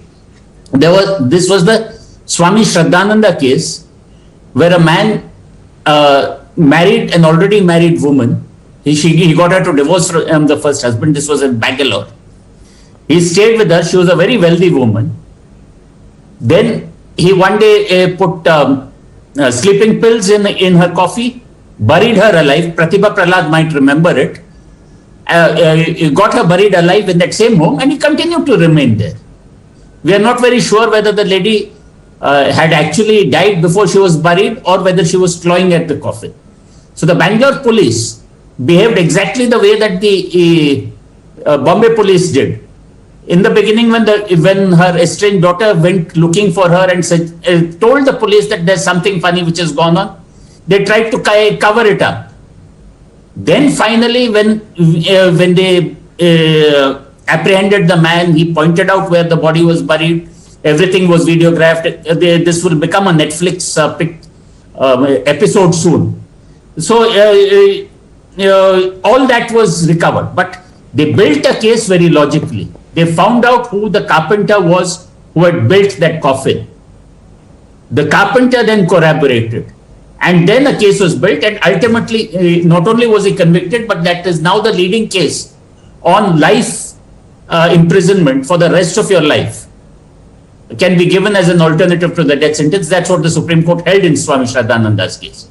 So there are cases and cases, one more gruesome than the other. But irrespective of how gruesome, irrespective of a confession to the police, each of those cases has to be strictly proved in a court of law according to the Evidence Act, and that takes a lot of hard work. So the question here is, Sanjay Hegde, from what you've heard, do you think that kind of evidence exists as of now, or have we lost vital time? It's a simple question. No, time has obviously been lost. Time, you weren't even aware that the lady had died. Time has been lost. Thereafter, what can you recover? Can you recover, say, if there were blood stains inside a fridge, something which eluded cleaning, the cleaning device, and you could say, you could identify through DNA, through the DNA of the parents, that this was indeed the lady's blood, then yes, that would be a very important circumstance. So equally, who was the last person who saw it together? What was the nature of the mobile phone activity?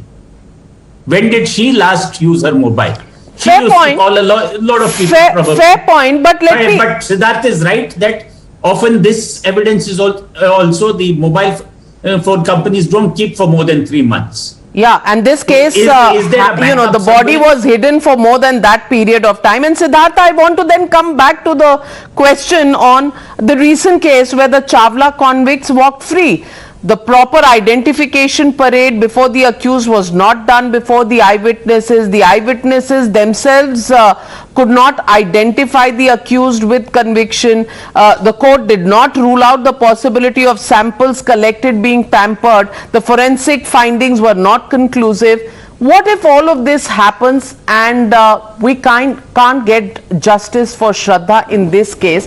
My question to you is, so far what we have seen and what we have got, do you think justice for Shraddha is possible in the manner that the society would want it? Yes, of course. In fact, I must tell you, we've come a long way from those cases.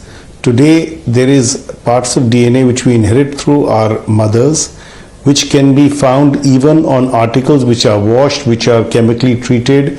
Those traces can be found. So in forensics, there has been improvement over the last 2 decades, which are phenomenal.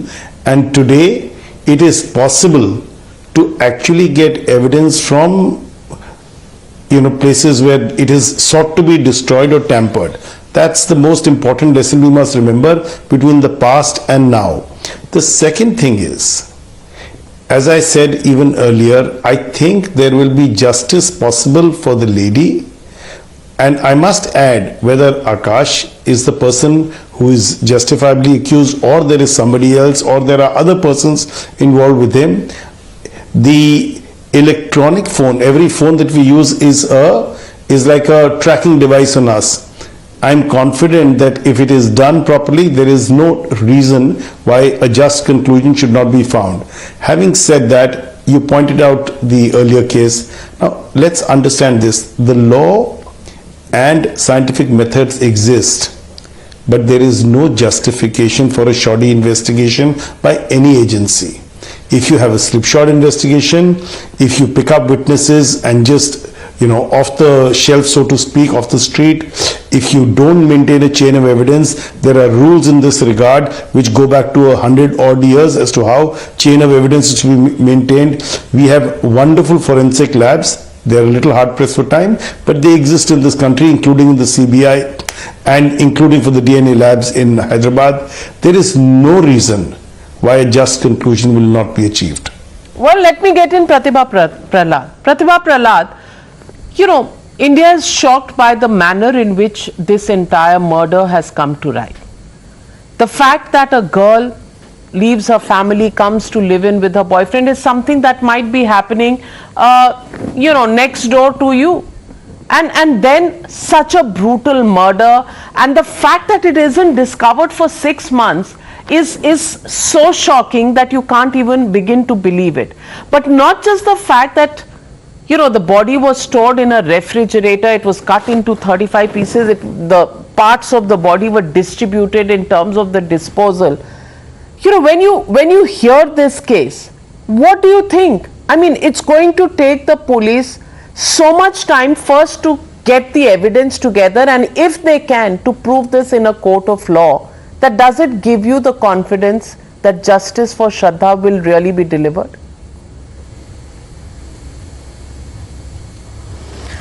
Navika, before I get into the case on the police and how they handle this case, I would like to tell all the women out there, young women out there who are either married or in live-in relationships, that the most vulnerable among them are those that don't keep in touch with their parents or their friends or have a social kind of a life on a regular basis. So, when I read about this girl and the fact that she left home to Mumbai in search of a job and then lived with this boy and then moved to Delhi after her mother's death, did not inform anybody except a few friends that she moved to Delhi, and her father was unaware whether she was in Delhi or in Bangalore, and he was not even in touch with her. See, then she becomes very, very, very vulnerable, especially if she's living with a psychopath, like obviously this boy was, the murderer. Her boyfriend. These kinds of dysfunctional relationships, these kinds of people who have some mental issues, they are dysfunctional, they don't know how to, deal with their problems, they kind of then take their rage out on the most vulnerable, and that being their live-in partner who does not have any sort of a relationship with the outside world, be it family or friends or society.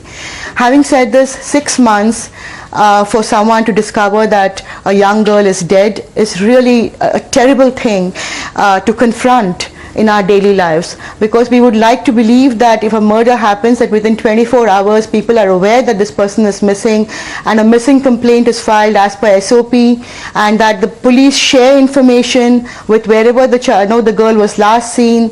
Telephone numbers are available with friends, with families, and these days of electronic age, digital age, people can trace phone calls, where they are, where are these people, when was the last call, all these eminent lawyers on your panel we're talking about, the many types of evidences that the police needs to collect to be able to place before court to get this guy, this boy, indicted. But my worry here is as to why the police don't share information, why they don't talk to each other immediately. Why don't they think that when a parent or a friend or a neighbor files a complaint that someone is missing, they don't get into action right away? I mean, why do they take so long? Why this delay in filing an FIR? Why this delay in sharing information with the police of a different state and trying to find out what happened to this person? Their lackadaisical approach is what happens, is what watches up these kinds of cases, and many have gone scot-free. You know that, I know that. I do remember the Bangalore case, Sanjay ji. I also remember this Tandoor murder case. I was very young then when I first came to Delhi, and we were horrified. For months and months and months we had nightmares about how a woman's body could be chopped up and put in a tandoor to erase evidence of murder. So, and that man, I think, who did it was also a politician at that time. This boy obviously is deranged, obviously a psychopath, and I really, really hope that, as Mr. Luthra said, that there is enough evidence that the police can, build a case on, and that they will present a solid case before the court of law, and that their evidence holds, testimony in the court of law, and that this boy can be indicted for a life sentence, or of course the father is asking for death penalty. But when? Before I take that question to Mr. Shashikant and Mr. PK Jain, I want to get in Siddharth Luthra, who's just with us for a few more minutes. Siddharth Luthra, you wanted to add to your earlier points. Navika, just to add to what Pratibha is saying, one of the dangers of the anonymity of big city living is exactly this. If you are isolated, or you choose to isolate yourself from your friends and family and live around a relationship which appears to be abusive in this case, then you expose yourself to a lot more danger. After all, Bombay police, the father reached out fine, but Delhi police would not be aware till information reaches to them, and only then can they act. So today in our daily life, if we are not in touch with our friends, our neighbors, a social circle, how will anybody know you've gone missing? And that is the danger of big city living. That is the danger of anonymity. And as Pratibha said, you then expose yourself to not just people in a live-in relationship, but a lot of people who are out there who have violent tendencies, and you expose yourself to danger. And that's what while want I to understand really what close you with. and Pratibha are trying to say, I somehow don't feel comfortable about blaming Shraddha at this point, because she's not here to recount her experiences or why she was what she was. Was there a reason? Was she being kept away forcibly from being in touch with her friends and family? We don't know that yet. And that's why, Mr. Shashikant, I want to ask you, so far from what we've heard from the police, they found maybe 12 to 13 pieces or parts of the body. I mean, I really do get goosebumps when I'm describing it in this manner. Out of the 35 parts. And in some places it is even said we don't know till the forensic analysis is done whether this is parts of Shraddha's body or whether it is an animal's remains. The skull hasn't been found, the murder weapon hasn't been found, her phone hasn't been found, which may have a lot of material, and given the fact that phone companies may not have kept messages beyond 3 months, do you think just a 161 CRPC admission confession of Aftab is going to be enough? My basic question is, do we have enough to nail the murderer as of now? Well, I'll just take a bit of time here. I'll start from the beginning. I'm not at all happy the way this case is going on. This live-in couple, they moved from Bombay to Delhi, a city where it appears the police system has gone totally haywire. Apparently that means there is no beat system. There used to be a policy of the Delhi police, like it used to be designated ear and eyes of the police department. It appears their reformers are all gone haywire, and that's why for 6 months nothing could come out. I'm surprised and shocked why the beat constable couldn't really know about it at an early date, number one. Number two, again, going back to Maharashtra, I'm surprised that Maharashtra police is not cooperating the way they should be.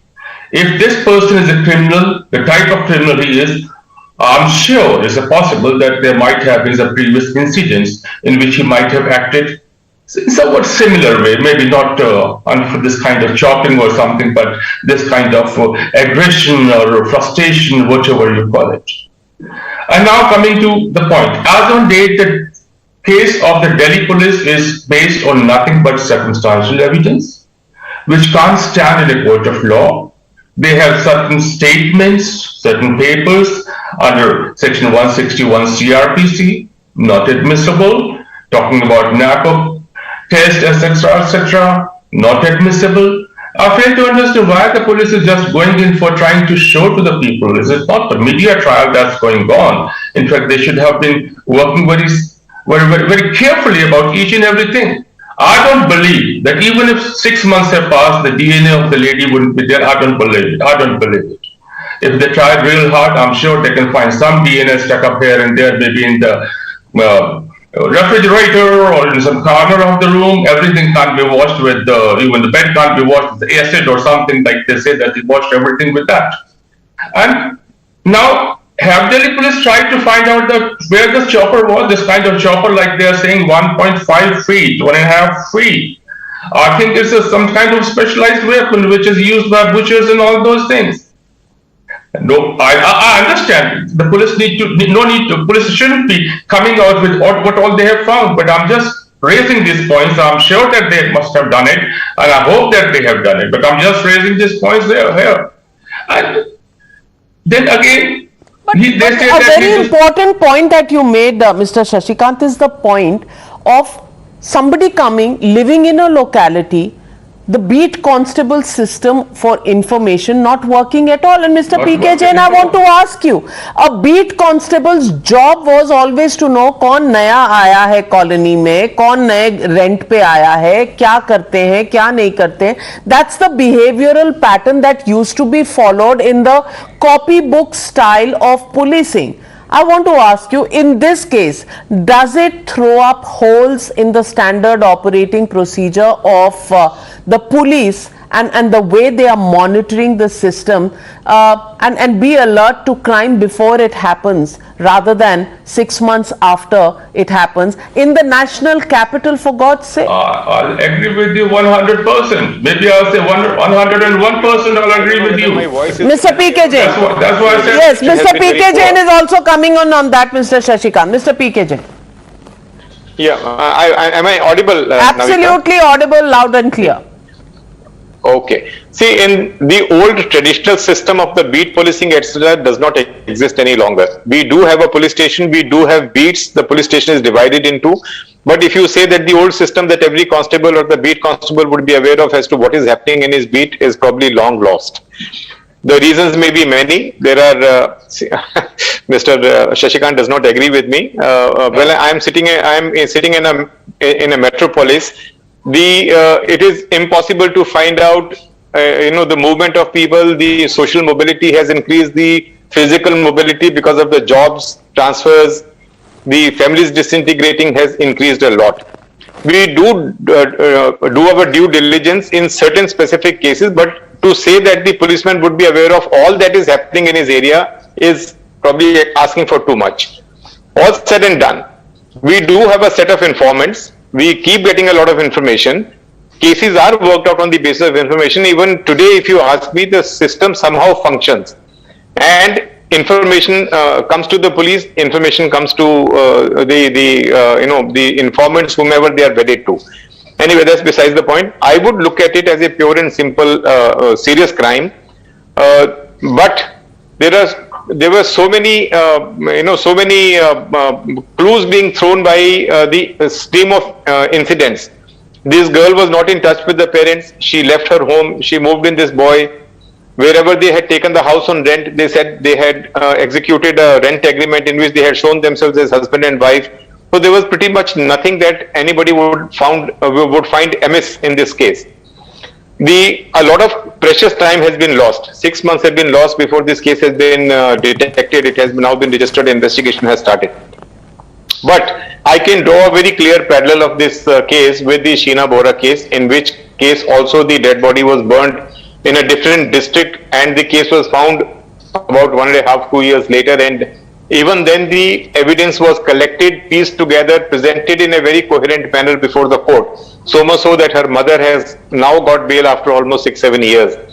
In this case also, it is a very slow moving process. It is a very tedious, laborious thing that the investigating officer will have to go through.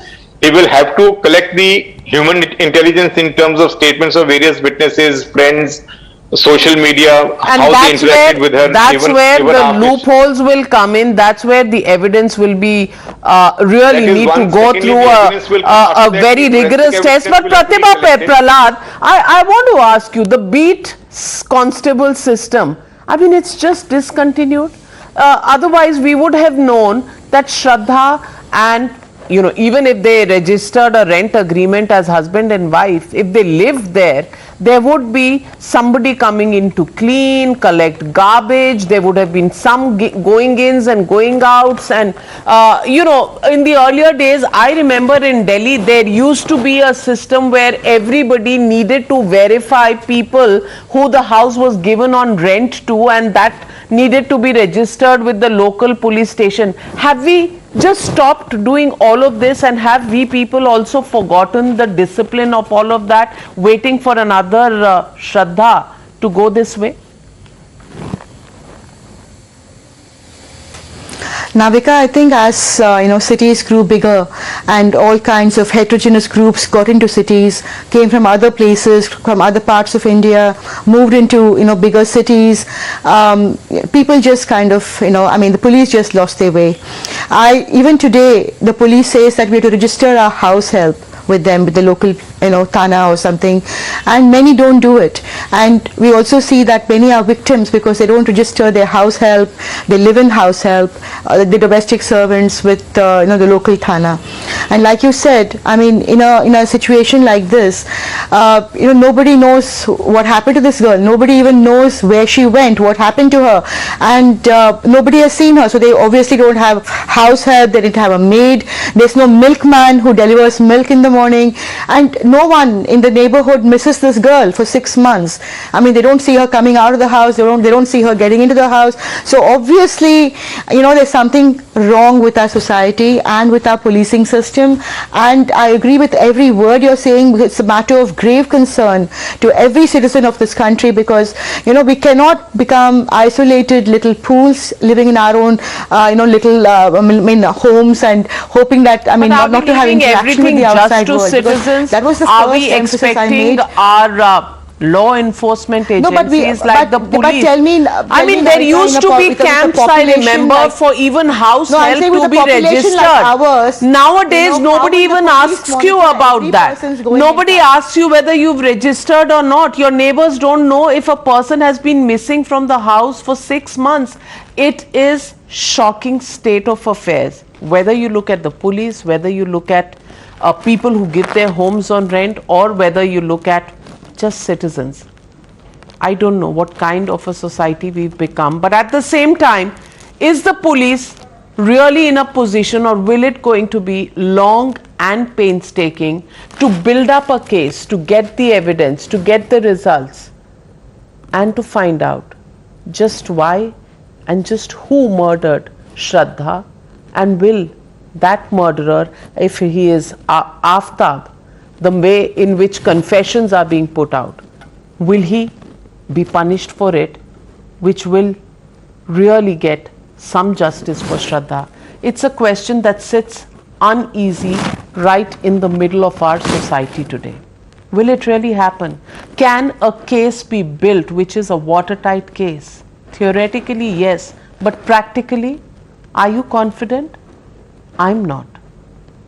And that really makes me extremely uncomfortable. Let's leave it at that as we fight and continue to remind just how justice for Shraddha is so very important for us to have our faith back in our society. Thank you very much to all my panelists for joining me on debate number 1. It was a moment of pride as Indonesia passed on the G20 baton to India at the conclusion of the Bali summit. India will officially assume the G20 presidency from December 1st and host the summit in 2023. It will be the most high-profile international gathering ever to be hosted by India, and the Prime Minister today said India's G20 presidency will focus on bridging the digital divide, especially in developing nations. However, the opposition, which has already been criticizing Prime Minister Modi for his meet with Chinese President Xi Jinping, has termed the G20 presidency takeover a regular affair and not something due to Modi magic. Congress leader Jairam Ramesh called Prime Minister Modi the world's greatest event manager in his tweet and said that the 2023 summit will be milked by the Prime Minister for the Lok Sabha elections of 2024.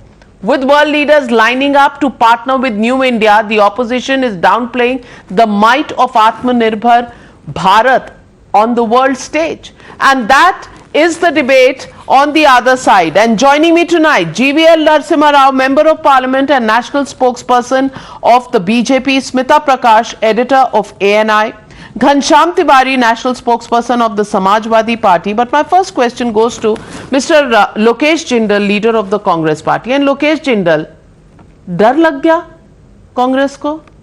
जैसे ही presidency आई आपको लगा oh my God 2023 this man will showcase event manager, तो 2024 में क्या होगा? Are you not proud of India getting the presidency? Are you more worried about whether the kudos will go to the Prime Minister Narendra Modi? The entire world knows, Navika, that there is a marked dissonance between our Prime Minister's words and actions. Now, when he comes to the global platform, he says he invites the world to the land of Buddha and Gandhi. But when he is in India, he is all against Gandhi, Nehru, the very ideal of Vasudev Kutumbakam, which Nehru gave to the world.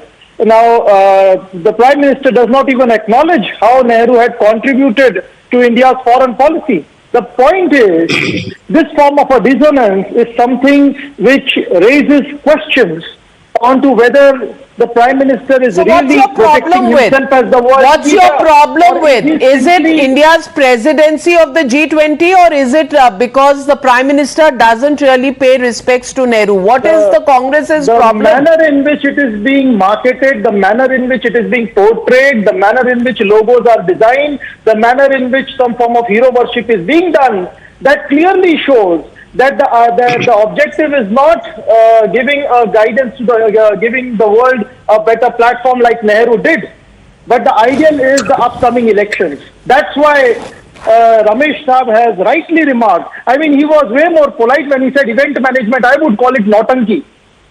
Well, So that GVL is what is the Narasimha present Rao respond to the Nautanki barb by Lokesh Jindal. They have a problem with the lotus symbol in the G20 symbol that was made. Now they have a problem with the presidency because they think the Prime Minister is going to do Nautanki ahead of the 2024 elections. Respond to it.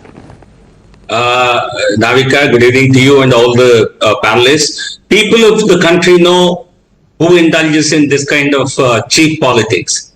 Nautanki is the trademark of the Congress leadership today, and they have paid a big price for it in 2019 and earlier in 2014.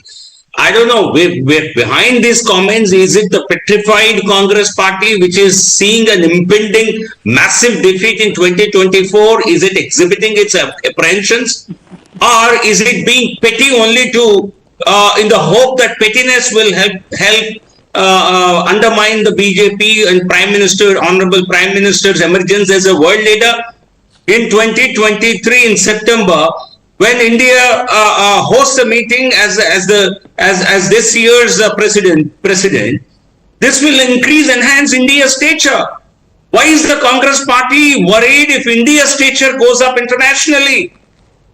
I think the pettiness doesn't pay in politics. The sooner the Congress realizes, the better it is. It will not get its opposition status in 2024 again. And they seem totally petrified. They are not even prepared for a fight. They have what you call astra sanyas. They have already dropped all their weapons, and they are only indulging in petty abuse. Earlier, we have seen their silly objection about the logo of G20's this year's presidency. Again, a party which claims to have had a role in India's independence, it can stoop so low nobody can understand. And I'm appalled that someone as intelligent and as astute as Jairam Ramesh has dropped his level of intellect to the level of Rahul Gandhi, possibly to survive in the job. Mr. Ghanshyam Tiwari, it's really a question. You know, India is getting the presidency. It's not Narendra Modi, it's India. Are you now in the opposition even scared of India getting a pivotal position on the world stage? Good evening, Navika ji, to the viewers and fellow co-panelists. I must congratulate the Prime Minister and the Government of India for taking over the presidency of G20 at this crucial moment in both global economy as well as geopolitics and the security situation at a global scale, especially with what happened in Poland today. As far as pettiness or no pettiness, every time BJP takes a jibe at Dr. Manmohan Singh or former Prime Minister Nehru, it is BJP that looks petty, the kind of photographs that they share, etc. But we will not go into that. The key today is that India is taking this leadership role, and we must combine together as a country to showcase India in best light to the world, that we command naturally our place in global leaders. So to that extent, it's a welcome opportunity for India. But do you think it is a nautanki, as Lokesh Jindal calls it? Is it a nautanki? Well, I believe that the first time Prime Minister Modi was called event manager, it was by Sri Lal Krishna Advani ji. And I don't think he's turned his statement from that point. So Prime Minister Modi, his photo ops, etc., there is enough criticism on that, but this is not the moment to bring it up. I believe that this is a moment for India to celebrate at a crucial juncture in world politics. We are assuming leadership of G20 and bring the world together, moving it forward towards a better economic stature as well as better more peaceful, prosperous Well, situation. I must congratulate you, Ghanshyam Tiwari, that you're not getting provoked tonight, and you're maintaining the decorum and the pride that India should feel today, which Lokesh Jindal can't really share with you. But Smita Prakash, Congress's reaction predictable?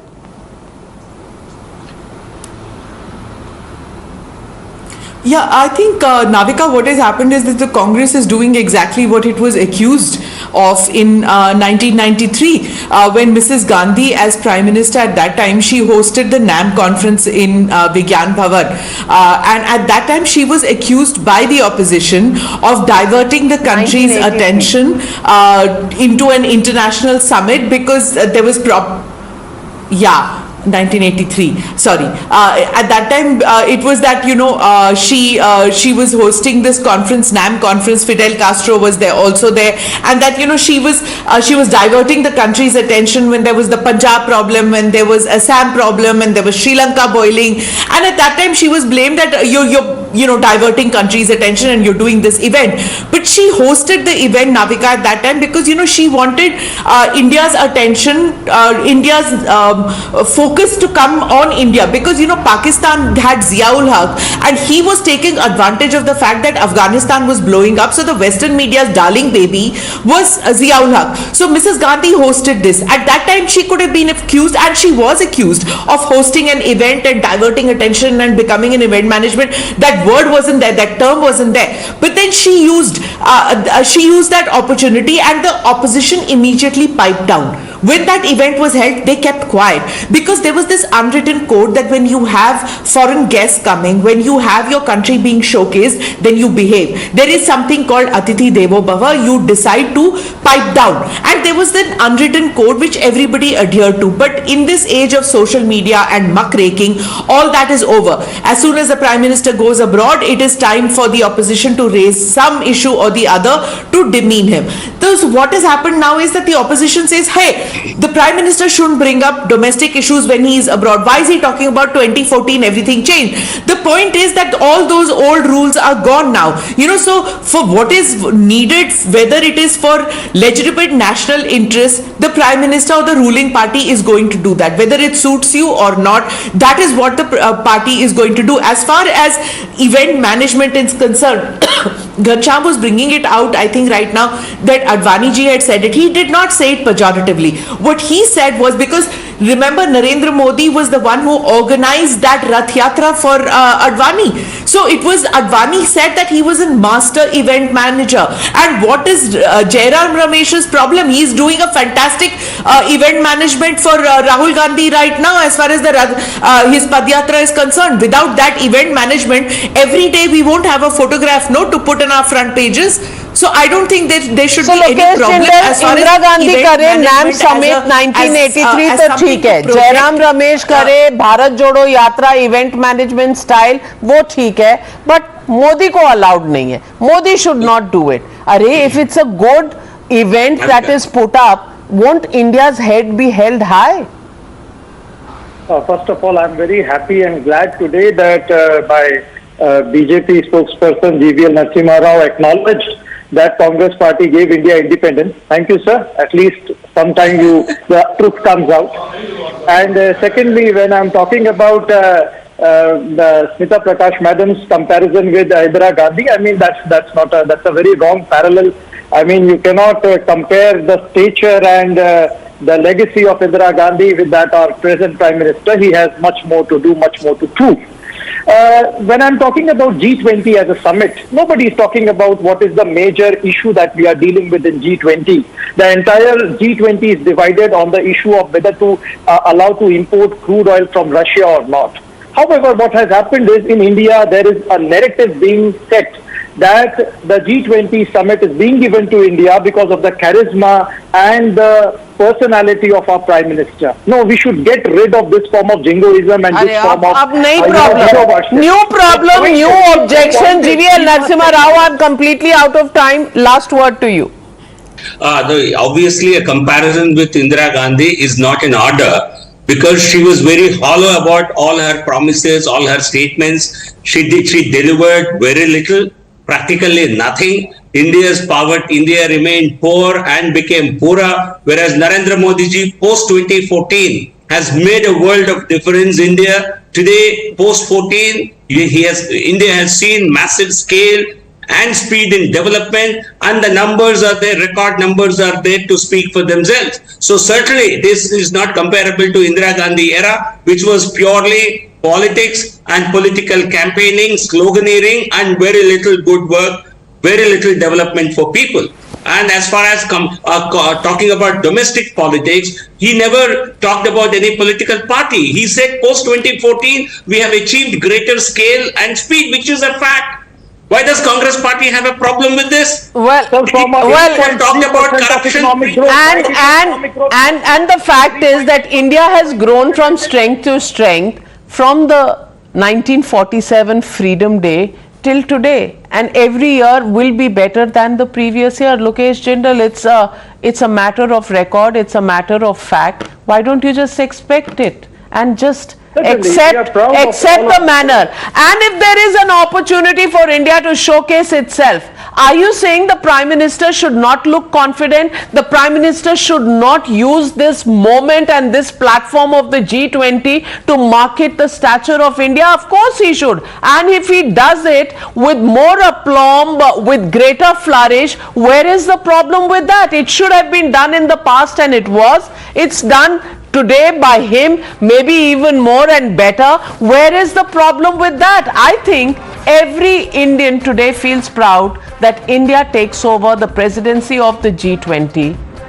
If it was something that the Congress had a problem with, they should just keep it in their hearts, because India will be looking to host an event which will be grand in scale and great to look at and great in achievements as well, and the world will be watching. Why should you not put out your best foot forward with the best event ever in the history of G20? And if you're striving for that, Congress को गुस्सा क्यों आता है? गुस्सा control कीजिए sir, India के साथ आप भी खुश हो जाइए, अच्छा लगेगा. Don't you agree, viewers? Shouldn't India be happy? What do you think? Do write to us as Lokesh Jindal tries to sort out the Congress's problem in accepting this big achievement for India. Thank you very much to all my panelists, and thank you viewers for joining me on the Newshour tonight. I'll see you tomorrow on the Newshour at 9 at the same time.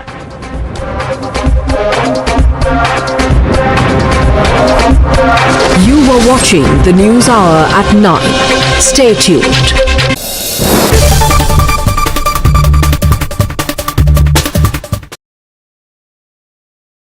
The most pressing issue, the most informed minds,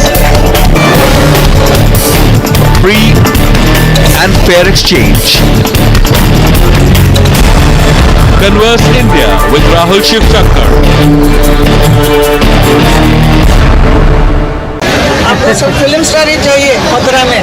नहीं हेमामान कन्हैया जी ने भक्त चाहिए ही कल रात की सावन का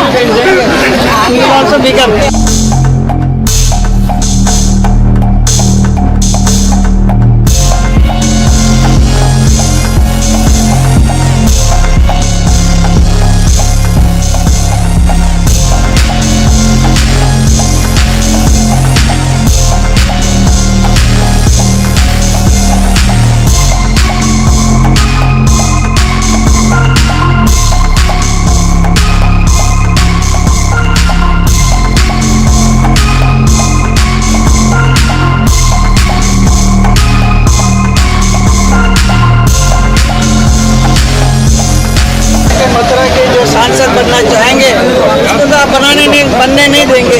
आप दिमाग में सबको ऐसा डाल के रखेंगे फिल्म स्टार ही बनेगा। आपको सब फिल्म स्टार ही चाहिए मथुरा में? नहीं हेमामान कन्हैया जी ने भक्त चाहिए ही कल रात की सावन का also become.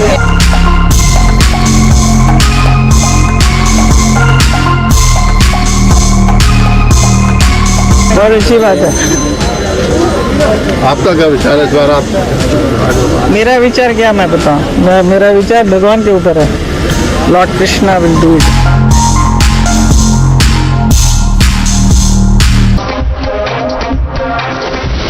watching the News Hour at 9. Gujarat Chief Minister Bhupendra Patel filed his nomination from the Gatlodia constituency for the upcoming assembly elections in the presence of Union Home Minister Amit Shah. Congress Party's Ajay Markan quit as the Rajasthan in charge, citing lack of action against Team Ashok Gehlot's MLAs who had rebelled. A special court in Delhi allowed Deputy Chief Minister Manish Sisodia's close aide Dinesh Arora to turn approver in the Delhi excise case. You were watching the News Hour at 9. Stay tuned.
You're watching the News Hour agenda, and we are bang in the middle of election season in the only place that we love to be when it's election time, on the road amid the people. I'm Padmaja Joshi, and today we are in Ahmedabad, but the real dramatic action was taking place in Surat East. Why?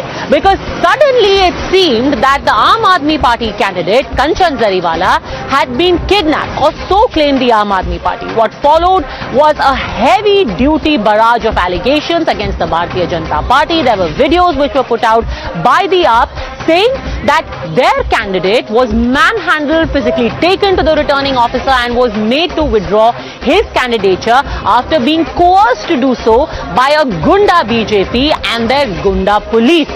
Soon after, there were also dharnas held by the AAP. They even said they're going to complain to the Election Commission, and the charges were extremely serious. First, listen in to what were the charges made in the morning in a day of high drama. Bharatiya Janata party ने आम Aadmi party के उम्मीदवार को kidnap कर लिया है। सूरत east से आम आदमी पार्टी के उम्मीदवार हैं कंचन जरीवाला जी। कल आखिरी बार वो चुनाव आयोग के दफ्तर में देखे गए थे, जहां वो अपने नॉमिनेशन की स्क्रूटनी कराने गए थे। प्रस्तावकों पर उनकी जो टीम वहां गई हुई थी, उस पर तरह तरह से दबाव डाला गया। बीजेपी के गुंडों ने वहां पे दबाव डाला कि आप अपना नॉमिनेशन वापस लीजिए। आज ये चुनाव आयोग के प्रेशर पर, चुनाव आयोग की निष्पक्षता पे भी सवाल उठ रहे हैं। नॉमिनेशन के पेपर्स और कैंडिडेसी रिजेक्ट करने का कोई ग्राउंड नहीं था और स्क्रूटनी में सारे कागज पास हो गए। हमारे सूरत ईस्ट के प्रत्याशी कंचन जारीवाला जी को किडनैप कर लिया। उन पर दबाव बनाया जा रहा है कि वो अब विड्रॉल वाले दिन, यानी कि आज और कल, अपना नामांकन वापस ले लें। But if you thought that was dramatic enough, well, this wasn't even the beginning. Because by afternoon, Kanchan Zariwala, who we had been told was kidnapped, suddenly resurfaced and he decided that he had only listened to his man ki baat. He had introspected and decided that he did not want to be the candidate of the Aam Aadmi Party after all. So on the one side, you had charges of kidnapping, of coercion, of being bulldozed by the BJP, and then here is what Mr. Zariwala's man ki baat was. આથી જણાવું છું કે 149 પૂર્વ વિધાનસભા માટે આમ આદમી પાર્ટીમાંથી ઉમેદવારી નોંધાવેલી હતી અને પ્રચાર કાર્ય શરૂ કર્યું હતું. મારા પ્રચાર દરમિયાનમાં અમારા વિસ્તારમાં નાગરિક દ્વારા મને વારવાર કહેવામાં આવતું હતું કે તમે રાષ્ટ્ર વિરોધી છો, ગુજરાત વિરોધી છો, પાર્ટીમાંથી ઉમેદવારી કરી છે, એમાં તમને સમર્થન અમે આપીશું નહીં. મારા વિસ્તારમાં લોકોનો આવો પ્રતિભાવ મળતા મારો અંતરાત્મા કકલી ઉઠ્યો હતો અને મેં અંતરાત્માના અવાજ સાંભળી આવી રાષ્ટ્ર વિરોધી અને ગુજરાત વિરોધી પાર્ટીમાંથી ચૂંટણી ના લડવાનું મન બનાવીને મારી ઉમેદવારી પત્ર કોઈ પણ પ્રકારમાં દાગ દબાણ વગર પાછી ખેંચી દીધેલી છે એવું આપ સૌ મિત્ર મંડળને હું જાણ કરું છું. Now remember, this is a very high stakes battle for the Aam Aadmi Party, without a doubt. But what explains the nature of allegations that they made? And mind you, even the Election Commission by afternoon said that no formal complaint was ever made with them. There were definitely protests by Delhi Deputy Chief Minister Manish Sisodia, but why wasn't a formal complaint ever lodged? This, remember, also comes hot on the heels of an earlier allegation that had been made by AAP in Delhi, where they said that there was an Operation Lotus underway, that all of their candidates, all of their MLAs were wholesale being poached by the Bharatiya Janata Party. They asked for a special session to be convened, but at the end of it all they said everyone turned up, and that just shows their solidarity. So was there actually any credence in the charges, that the allegations that were being made, or was this Aam Aadmi Party's extra dramatic tarka to an already dramatic election campaign? कि कुछ हफ्ते पहले भी इन्होंने ऐसा ही हल्ला दिल्ली भर में मचाया था कि इनके विधायक चले गए, उठा लिए गए, क्योंकि जब से राजनीति में केजरीवाल जी और आम आदमी पार्टी आई है तब से झूठ का नए आयाम स्थापित किए हैं. ये केवल मीडिया की सुर्खियों में बने रहने के लिए और अपने भ्रष्टाचार को छुपाने के लिए इस तरह के बयान करते हैं. You're watching the News Hour at 10, debate number 1 on Times Now, Super Prime Time.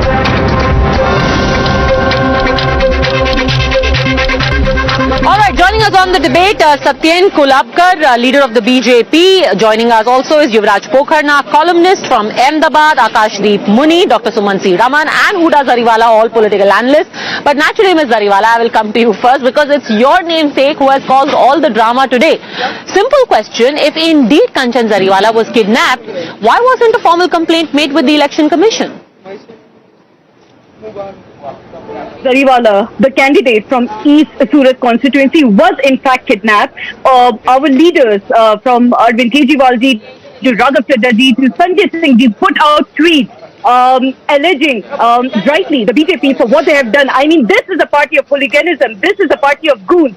They think that kidnapping a candidate, forcing him, putting pressure on him, kidnapping his family, because his family was out of reach as well.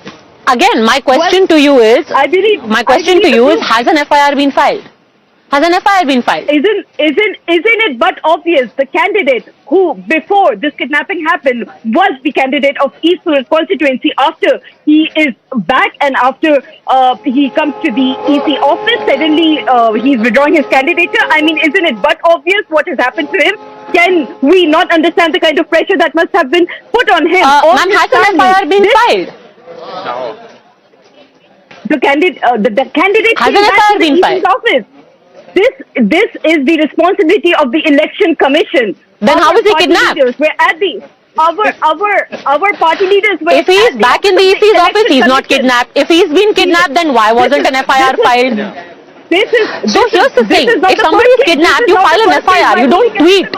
Maybe you tweet after the FIR, but you don't tweet and then say we don't want to file an FIR. By all means tweet, but at least file an FIR. Padmaja ji, the candidate who was willing to contest suddenly comes and withdraws his nominature, withdraws his candidature. What would be the reason for that? Isn't it obvious the kind of pressure BJP must have put on him, on his family? The man went missing. He says he didn't want to be associated with the party you support. Well, the entire party is in his support. He literally said this himself. This is clearly the non-responsibility of the Election Commission. I mean, this is clearly a bias from them. The police is on the side of the BJP. No, it's not. They are acting like goons. But ma'am, you haven't. The Aam Aadmi Party hasn't even formally complained with the Election Commission. What do you expect the Election Commission to do if you don't even complain with them? Because the candidate, is back.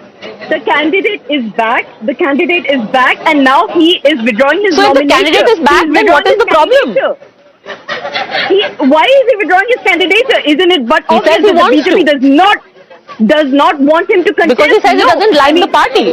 Before the kidnapping, he was very much a part of the list of candidates that were going to contest. Isn't it but obvious that the BJP has clearly scared him, put pressure on his family, because his family went missing as well. Our entire party people, our entire Karyakartas, the supporters of the Aam Aadmi Party were on ground. So ma'am, again, how do you know his family went missing? Isn't it obvious? How do you know his family went missing? No, it's not, because there is no FIR, there is no complaint. One doesn't know, other than tweets, how his family went missing. How would you explain him withdrawing his candidature? Does that not say what BJP is doing right now? Does that not prove something? Nobody has to explain. He's explained it himself. Nobody else has to explain. He literally explained it himself. If you want, I'll again play out for you what he said. It was pretty comprehensive. He spoke for almost a minute. Why? Let's play it out for you again. He's given the reason himself. I would have quoted him to you. Let's play out again. Only for your benefit. Let's play out, as they say in English, from the horse's mouth. So from Mr. Zariwala's mouth, let's hear it. મારો form પાછું ખેંચવાનું કારણ એટલું હતું, અમારા 159 પૂર્વની સંગઠન team વારંવાર બધું રાજીનામા કરતા હતા. બીજી વસ્તુ છે, મારા બુથના કાર્યકર્તાની બહુ મોટી માંગણી હતી પૈસાની. તો પૈસાની માંગણીના કારણે હું એટલું બધો સક્ષમ નથી કે 80 લાખ કે 1 કરોડ રૂપિયા ખર્ચો કરી શકું. લોકોની માંગણી એટલી બધી મોટી હતી તો મારાથી થઈ શકે એવી પરિસ્થિતિ પણ નહીં હતી. એના માટે મેં મારું આ ફોર્મ પાછું ખેંચ્યું. Thoughts, Dr. Sumansi Raman? He says, and I quote for the benefit of those who could not understand Gujarati, he says, I am Kanchan Zariwala. I was named candidate for the Aam Aadmi Party. During my campaigning, I was repeatedly told by people I am anti-national, anti-Gujarat. I was told by people that they won't vote for me. I heard the voice of my conscience and I have decided I cannot continue as the candidate of this party. I am withdrawing my nomination. Dr. Sumansi Raman. So was this a storm in a teacup, or much ado about nothing, with due respect to William Shakespeare? No, I think we have not got the truth of the matter or got to the bottom of the matter as yet. Very clearly, he maybe have been under duress and told to say what he said. We don't know at this point of time. It seems extremely suspicious. Remember, Padmaja, Surat is one of the places where the Aam Aadmi Party is expected to do very well. They did very well in the municipal elections. If I remember right, they won 27 or 28 seats in the Surat Municipal Corporation. The BJP got 94 or 95. So the point is, Surat is particularly relevant because it's where the AAP hopes to do well. And here you have this candidate. I don't know whether you saw the video which Raghav Chadda had put out, where this man is surrounded completely by policemen and various people who are pushing and shoving him. I mean, what kind of it certainly does not appear, at least from that video, of a man who had a change of heart and decided to withdraw his nomination because of something that so he heard. I again come back He to was the literally fundamental being, question. you know, I pushed take and your shoved. point. The man was pushed, the man was shoved, the man was coerced, the man is scared. Why isn't the man or his party filing an FIR? There is only one way to get to the bottom of this, right? You say this is very suspicious. Well, maybe Huda they will. Zariwala says it's very suspicious. Manish Sisodia says very suspicious. Arvind Kejriwal says very suspicious. But who will confirm or deny the suspicions? It has to be the police. It can't be us sitting here on TV. Why isn't there a police FIR? Absolutely, I agree. Now they have given a complaint to the Election Commission. It is quite likely that they will go to the Gujarat police. Perhaps they are not very confident of what kind of response But they would they get from the Gujarat police. But they haven't. So here is what. But they haven't. So even the Election Commission says that while there were protests, there weren't actually a proper complaint given. Maybe they will. There is still time. It's not like, the incident happened several months ago. It's a few hours What are you old, waiting and I'm for? sure that Here is a man who is living in fear of his life. Here is a man whose family was picked up and whisked away. Here is a man who is now sitting on TV and saying things, fearing for his life, and yet there is no complaint. This is very strange, but let me now play out. Clearly there is suspicious circumstances. Satyen Kulabkar, let's ask the BJP. Satyen Kulabkar clearly dal mein kuch kala hai. And look at that visual. Who is this? Who are these people who are pushing Mr. Zariwala? Is it you? Is it the BJP? Satyen Kulabkar? There is a saying in Hindi ke khayali pulao. AAP has lost the ground there, and now instead of accepting what has happened, they are trying to get into a khayali pulao type of a situation. The reason being is, if very rightly asked by you that he was surrounded by the police, he could have gone to FIR to do a FIR. If there is a question, they have gone to directly to the Election Commission, because right now with election in system, the state is governed by the Election Commission and not by Bharatiya Janata Party or the government as of now. That one thing that I just want to remind them. Another thing is, the person is saying, if you understand, very nicely quoted by you, in Gujarat, is the Election Commission going to? I have a humble request. I have a humble request. While I am talking, I have a humble request. When you were talking, I didn't utter a single word. There is a decorum of debate. While you were talking, I never interrupted, I never stopped. The same way I expect from you, while I am talking, you should not disturb it is very strange that you say, is the Election Commission going to act without actually giving them any grounds to act? So now let me actually quote to you what the Election Commission has said. Request for meeting received at 12:09 p.m. No detail attached on the issue to be discussed. Group of AAP members gathered outside at 12. Slogans raised outside EC office by AAP netas. AAP unexpectedly chose to create an incident despite fixing the meeting. Slogans continued. So first of all, the EC says, I am willing to listen to what you are saying. I am willing to even address your problems. But you decided to have a meeting, didn't tell me what the meeting is about, sat outside and did a dharna. For what? My gates were open to you. Why are you sitting outside and doing dharna? When I'm saying come speak to me. Okay. Complain. I'm willing to listen to your complaint. Anyhow, let Mr. Kulabkar finish his point. Just let Mr. Kulabkar finish his point, because there are many people waiting patiently. Let everyone have their say. Mr. Kulabkar, then Yuvraj Pokhana. I'll come back to you. Yes, go on. Mr. Kulabkar. This is the statements coming from all these people is just the tip of iceberg.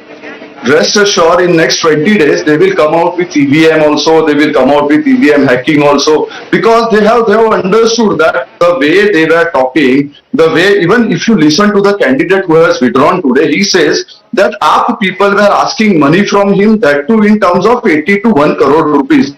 Now imagine the person is asked for contesting an election to this much amount of money, and how will a person who wants to contest election for the betterment of society is not able to give? And what has happened is, when he has withdrawn, they are now saying that Bharatiya Janata Party has done it. They should have that much audacity to accept that the candidate they have selected has definitely taken a U-turn and is not ready to contest. Instead of that, yes, I still say it from the national media that they should go to the election commission, they should lodge a FIR.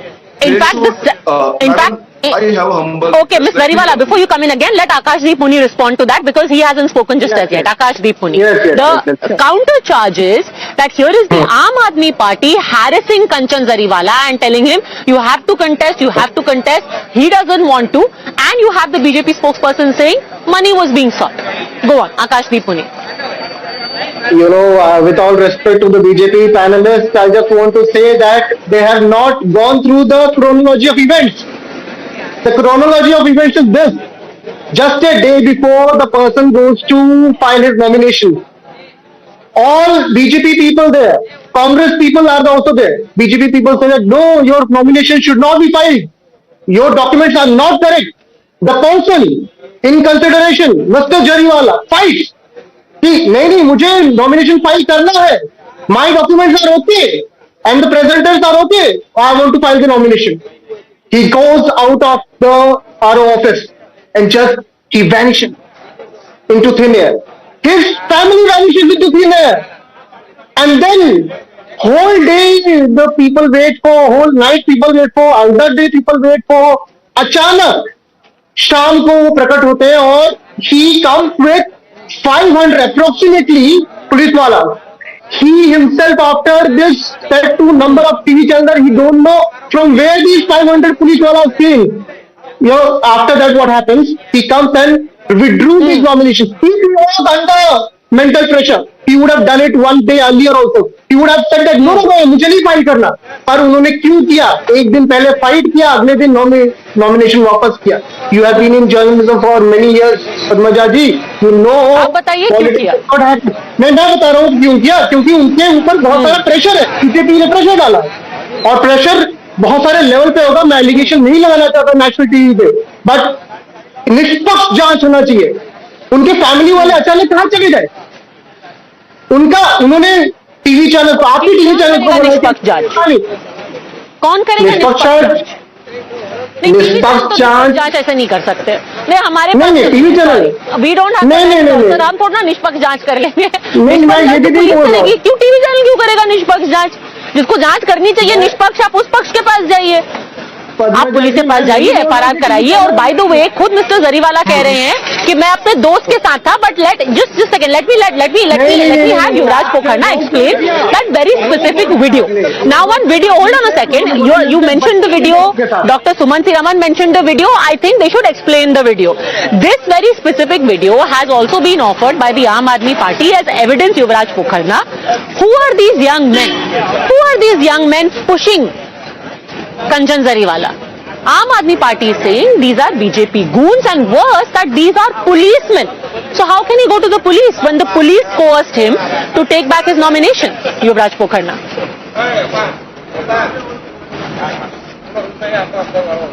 Namaste Padmaja. As we all know that the video has been straight from the horse's mouth.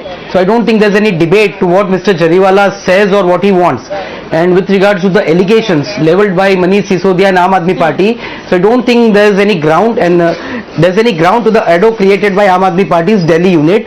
And these guys are known for their shoot and scoot type of politics. There can be a debate because there could be a Sholay type standoff situation where he fears for his life, he fears for his family. After all, it's like living in a lion's den. Akashdeep Muni says it's like, it's like a Sholay type situation that you are scared. गांव वाले डरे हुए हैं.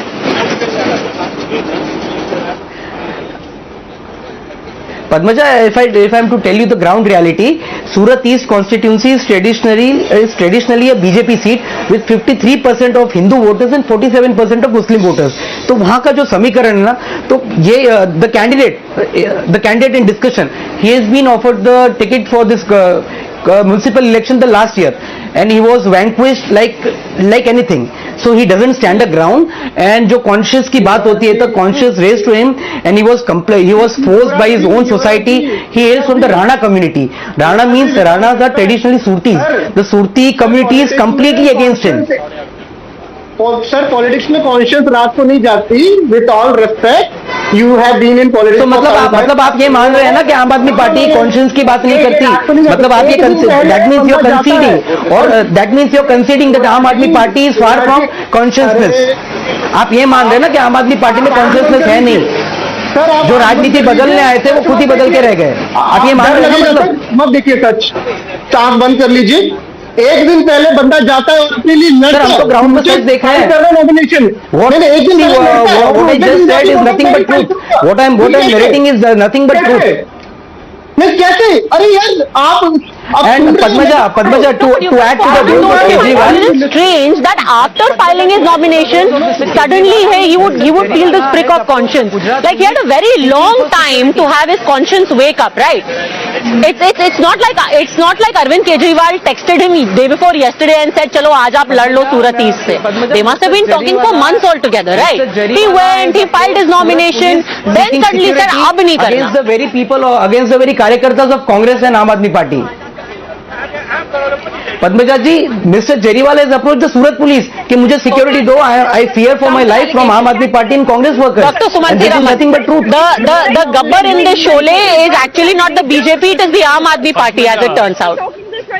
Okay, everyone wanted a time. Dr. Sumanthi Raman, he fears for his life not from Mr. Modi but from Mr. Kejriwal apparently, yes.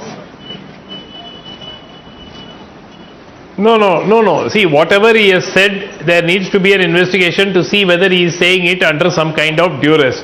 So far, nobody who has supported the BJP on the show has satisfactorily explained what that video showed.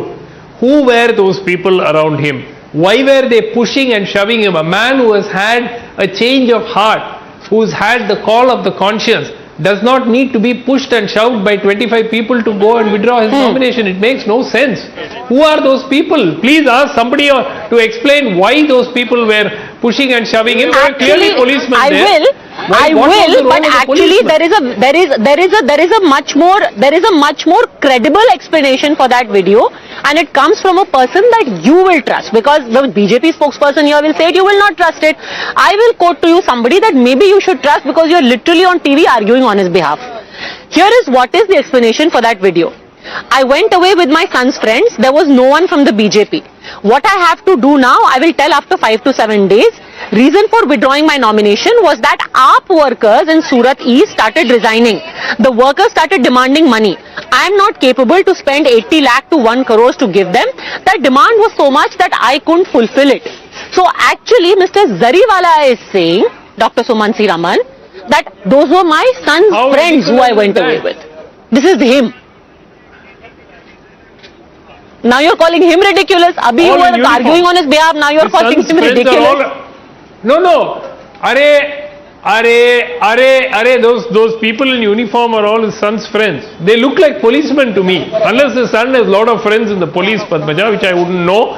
But look, this is ridiculous. Satyan Kulapkar, why are there men in uniform who are accompanying Zariwala? In a day, what is that? This man has clearly had some kind of devious threat and is under deep physical distress right now. Mr. Kulapkar. I want to ask one question.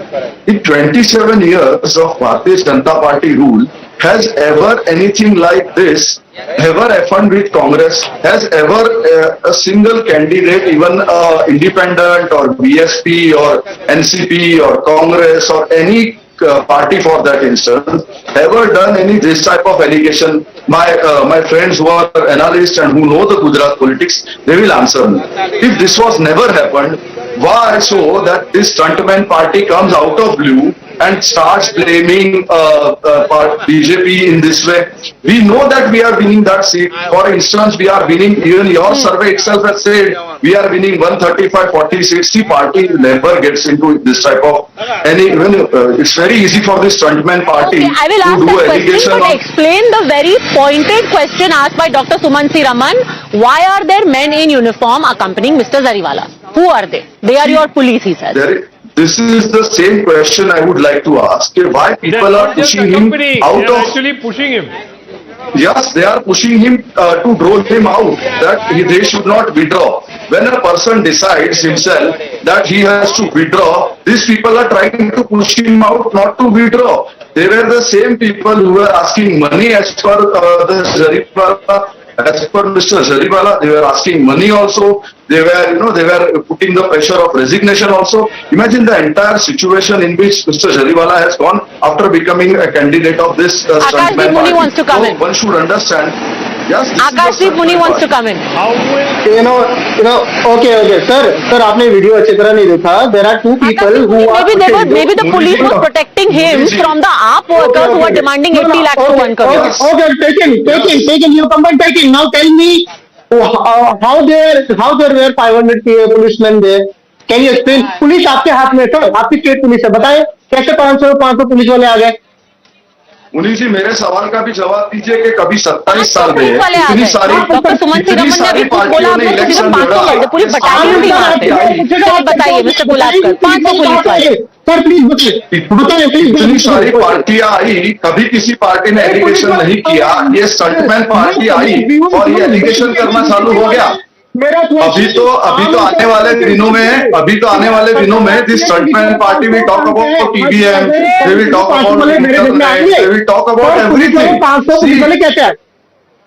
Stuntman party, the biggest problem with the stuntman party. How many police wale? 500 police wale, 1000 police wale. You answer me, no, that 27 years. Who does not a single party By has the way, done any let's type just of remember allegation. that there The moment would this anyway be stuntman party police in a comes. place where people are going to file their nominations. But anyway, go on. Who does Zariwala? People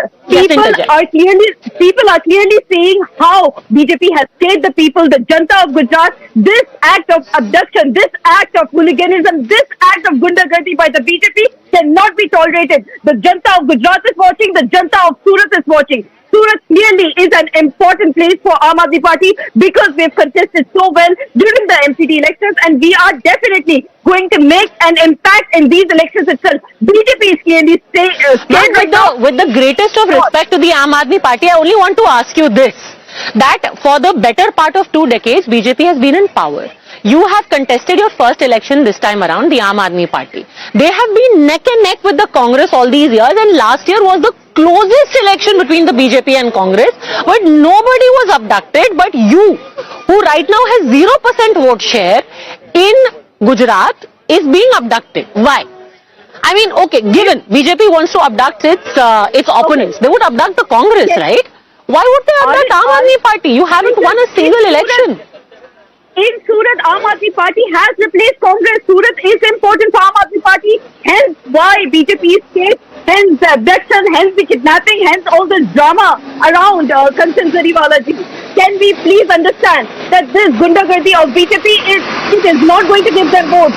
While ma'am, you're absolutely right that in the municipal elections you did well, but the vote share of Aam Aadmi Party was a little over 20%, if I'm not mistaken. To say that you've replaced the Congress, okay, Yuvraj Pokharna, the Aam Aadmi Party has replaced the Congress in Surat, which is why right now Mr. Zariwala is the biggest challenger to the CM himself, Yuvraj Pokharna. Padmaja, in my opinion, if you ask Mr. Kejriwal, so if you ask him, he would in fact tell कि ये तो शुरुआत है, आगे आगे देखो Gopal Italia को भी उठा लेंगे, ये लोग कुछ भी कर सकते हैं. And it's not been far long that our friends in the media and those who follow politics know that Kejriwal himself gave a statement कि IB की रिपोर्ट है कि आम आदमी पार्टी की सरकार बन रही है. So I'm not sure how IB reports to Kejriwal ji, but anyways, let us talk of the ground. There's an interesting thing. On the very same seat, the Congress candidate, Mr. Aslam Saikalwala, he put out a public statement on his very own Facebook profile seeking a direct support of the Aam Aadmi Party, and his words were कि केजरीवाल जी लोकतंत्र को बचाना है तो अपने candidate को बोलिए वापस से आए, भारतीय जनता पार्टी को हटाना है तो हमको मिलकर काम करना पड़ेगा. सो कौन किसका B team, it's very very clear. So it was nothing but a conspiracy in which Aam Aadmi party was conniving with the Congress to distribute and split the Hindu votes. So Aam Aadmi Party is nothing but what we call conventionally vote katwa party in Gujarat. So they do not have any presence. Trust me, they do not have any presence. And the 27 seats that Aam Aadmi Party won last year were nothing but anti-BJP votes. Why anti-BJP votes? Because those were in the flow of Patidar Andolan. So उन्होंने Patidar Andolan actually the actual vote percentage in the Surat municipal elections was 28.58% for the Aam Aadmi Party. The last assembly elections, the BJP got an overall vote percentage of 49%, just to put things in perspective. Akashdeep Muni, before you come in, on a light note, Yuvraj Pokharna just mentioned that Mr. Kejriwal said he has an IB report which says that 150 plus seats Aam Aadmi Party is going to get. If he is getting IB reports, he might as well just get the Gujarat police reports also about who kidnapped Mr. Zariwala. Or you can just ask the IB, right? I don't know, he might, but you have to ask him for that. But for me, I want to ask the sitting government in Gujarat one simple question. एक आम आदमी से एक सरकार को एक प्रश्न, sir युवराज sir एक प्रश्न, वो 500 पुलिस वाले अप्रोक्सीमेटली बता रहा हूँ, वो कहाँ से आए, क्या कंप्लेंट हुई, कहाँ से अचानक एक कार्यकर्ता पर 500 पुलिस वाले कहाँ से आ गए? ठीक है, ये आप बता नहीं पा रहे, आपके स्पोक्सपर्सन बता नहीं पा रहे. It is a matter of investigation, not debate. वो 500 लोग कहाँ से आए? It is a matter of investigation. It is not a matter of debate.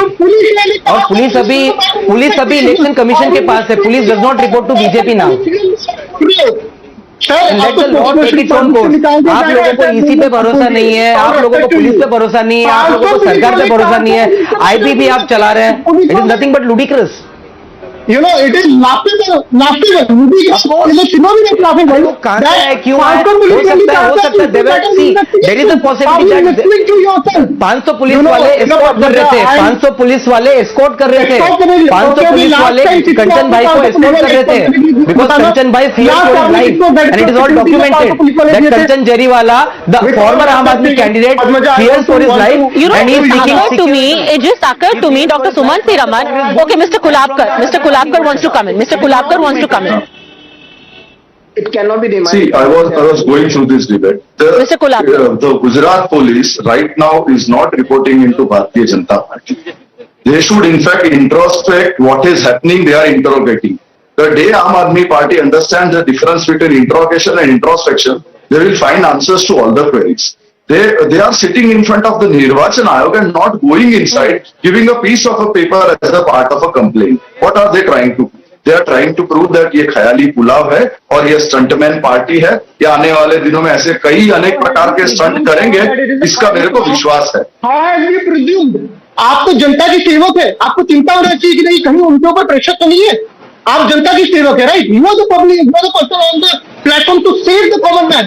And you should say that, अरे वो डिफरेंस में तो नहीं है. जो कैंडिडेट की चिंता कर रहे हैं उसके बारे में आपको उनको पूछना चाहिए. You should ask him who are the people who are asking money from him in name of election. So that's the introspection that you should do. You are getting into interrogation mode. Please understand there is a difference of these two words, interrogation and introspection. Once you understand this word, Muniji, you will find the answers to all the questions. Here's the thing, Buddha Zariwala, today the Election Commission is going to investigate. It will investigate both claims. It will investigate claims of the Aam Aadmi Party that there was an attempted kidnapping of Mr. Zariwala and his family. It will also then investigate claims that Mr. Zariwala himself is making that I am being extorted for money. That the Aam Aadmi Party workers are asking me for up to 1 crore rupees. Then whatever the Election Commission says could also turn out to be embarrassing. Should both of these claims be investigated?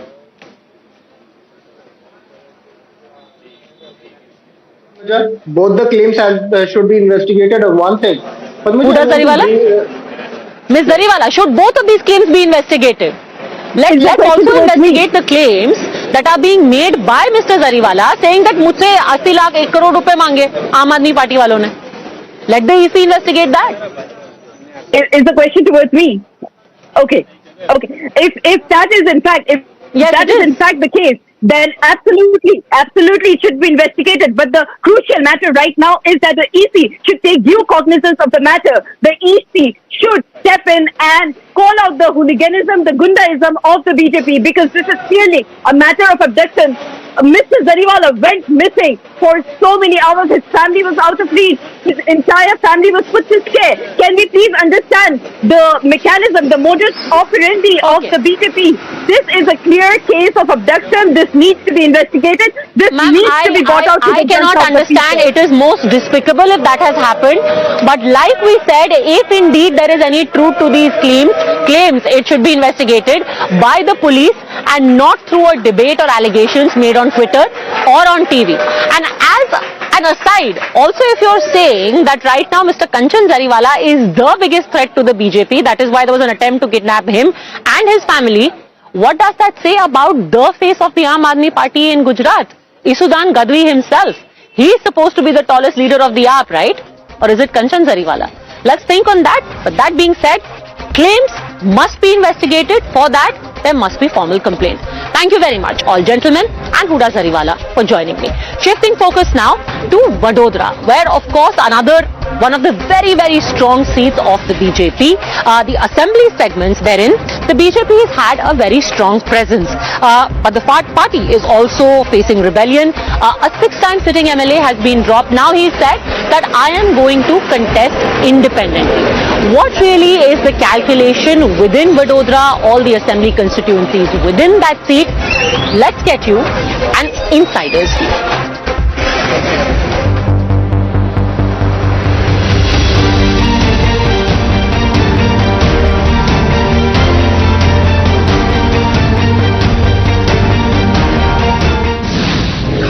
Gujarat's cultural and educational capital, how is Vadodara going to vote? Will the constant paper leaks and lack of government jobs going to make an impact? Or the people of Vadodara will continue to be impressed by PM Modi's development model?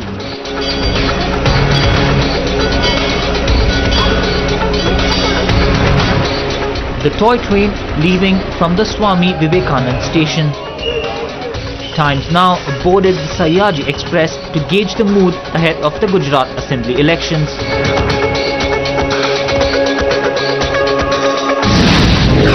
We are in Vadodara and I am enjoying the ride of the historical joy train in this city, built in 1941 by the erstwhile Maharaja for his 3-year-old son at that time. In 1956, this joy train was made open for the public, and now it is running inside this Sayaji garden. The locals, despite their concerns, seem to have made up their minds for BJP's return. अच्छा सा development हुआ है पहले से, तो यहाँ के जो रोड और सब ट्रांसपोर्टेशन है वो ज़्यादा बेटर हो गया है, तो ज़्यादा कोई मुद्दा नहीं है. जस्ट एक मुद्दा है जो उसको बोलते हैं महंगाई, इन्फ्लेशन बहुत ज़्यादा है यहाँ पर. One thing that I have been noticing, like as a woman and I have 2 daughters also, कि रात को ट्रैवल करना easier था पहले, जो अभी थोड़ा बहुत डिफिकल्ट हो गया because of the criminal cases that have been grown up. But those visiting Gujarat too are impressed with the change they say they are noticing. I went to Kevadia to Statue of Unity, and then from there we came to Baroda. Not even one pothole was there in the entire 2 hours ride. It was a very, very smooth ride, very good infrastructure. Initially, in my village, I'm from Kutch, so there was a lot of electricity problem. There was load shedding for like 8 to 9 hours. Now we have water supply 24 hours, electricity 24 hours. So there is development, of course. After the ride on the toy train, Times Now visited a prominent location to interact with the elderly voters of Vadodara.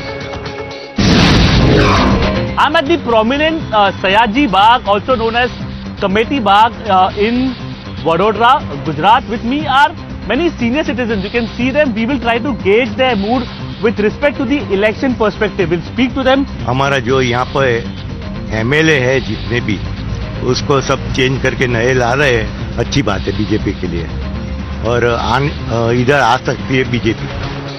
While the BJP supporters are cheering their party's every move, any comparative analysis with the Aam Aadmi Party draws predictable frowns. आम Aadmi party ने भी अच्छा काम किया, तभी तो दिल्ली में इतनी सीटें आई. मैंने इससे पहले भी बोला था कि आम आदमी पार्टी की 40 सीटें आई. When he said this, there is a kind of response that is coming in from people. He would like to bogus party है. आप आदमी का इधर जन्म ही नहीं हुआ है, उसका कोई अस्तित्व नहीं है इधर गुजरात में. नरेंद्र भाई जो काम कर रहे हैं वो काम सबको करना चाहिए. ये डबल इंजन सरकार ही आएगी क्योंकि इसमें बहुत सारा फायदा होता है ultimately. As for the Congress, it continues to be on a slippery wicket. तो मैनेजमेंट बदलो तो कांग्रेस बदलेगी. बाकी जिसमें चलान देश ने घर चलाने का अक्ल नहीं है वो देश क्या चलाएगा. People are, of course, they want the opposition, but Congress is vacuum. That is why by default people are preferring आम आदमी पार्टी. लेकिन फाइट ऑपोजिशन पार्टी स्ट्रांग होनी चाहिए. कोई भी एक पार्टी होनी चाहिए, वो स्ट्रांग होनी चाहिए. ऑपोजिशन पार्टी तो होनी ही चाहिए. Our next halt is on the university campus to check the election pulse of the youth. We are inside the historically significant and the renowned Sayaji, the Maharaja Sayaji University in Vadodara. We will understand the mood of the youth from the city as well, from the perspective of the Gujarat elections. Youth आज सबसे बड़ी चीज यही चाहता है कि अगर आप चीजों को बता रहे हो कि हम लोग ये कर रहे हैं, हम लोग वो कर रहे हैं, वो चीजें दिख क्यों नहीं रही है. लोग आज कॉलेज के बाहर जब जा रहे हैं तो उनको नौकरियां नहीं मिल रही है. गुजरात में बार बार गवर्नमेंट एग्जाम के पेपर लीक हो रहे हैं. इसके ऊपर कोई बात नहीं कर रहा है. हर इंसान प्राइवेट यूनिवर्सिटीज अफोर्ड नहीं कर सकता, तो आता कहाँ है गवर्नमेंट में. गवर्नमेंट में आता तो उसे गवर्नमेंट के अंदर भी अच्छे खासी फैसिलिटीज मिलनी चाहिए, जो कि नहीं मिल पाती है. सिस्टम में चेंज आना चाहिए. एक सरकार नहीं रहनी चाहिए.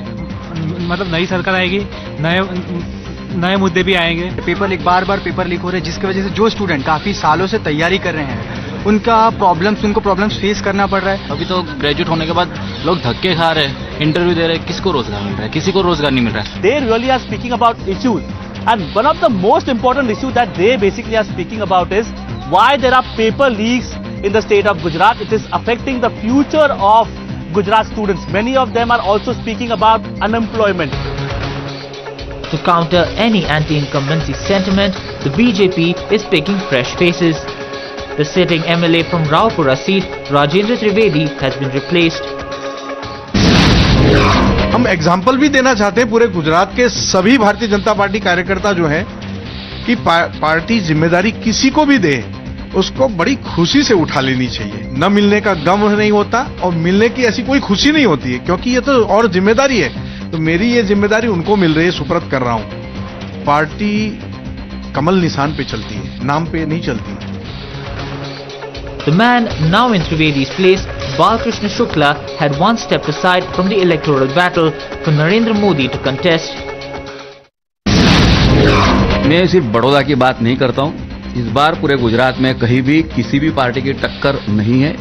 और दूसरी बात कि भारतीय जनता पार्टी के सभी कार्यकर्ता हर चुनाव को गंभीरता से लेते, इस चुनाव को भी गंभीरता से ले रहे हैं. और सबसे बड़ी महत्व की बात है बड़ौदा की पांच जो विधानसभा की सीट है, वो पांचों विधानसभा की सीट सबसे ज्यादा मार्जिन से जीतेगी, ऐसा मुझे विश्वास है. On the ground, the campaign is in full swing.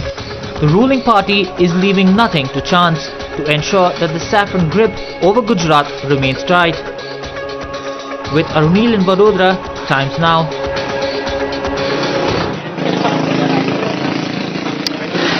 Right now I'm in Ahmedabad. This is a very interesting seat because there are about 20 assembly segments that come under it. Largely, this is a place where the BJP has won very comfortably in most seats. But 6 seats are those which have been so far with the Congress. Tomorrow I will get you a very detailed report on what the mood is in all 20 seats. But one of them we are going to talk about right now. Because this is about Dr. Payal Kukrane. She's been making all the news for all the wrong reasons. And that is not because of her own deeds, but because of who she is related to. Her father is a name which is spoken of in hushed whispers in Naroda. Find out why in this report. This is just the beginning. Tomorrow I will be back with a more comprehensive report on all the assembly segments of Ahmedabad. Until then, see you and thanks for watching. See you at 10 tomorrow. Manoj Kukrani was convicted for murder, rioting and defiling cases of worship after Naroda Patya massacres where 97 Muslims were murdered. But his daughter, Payal Kukrani, has been given a BJP ticket this time around. He was also seen campaigning for the BJP ahead of the elections. His daughter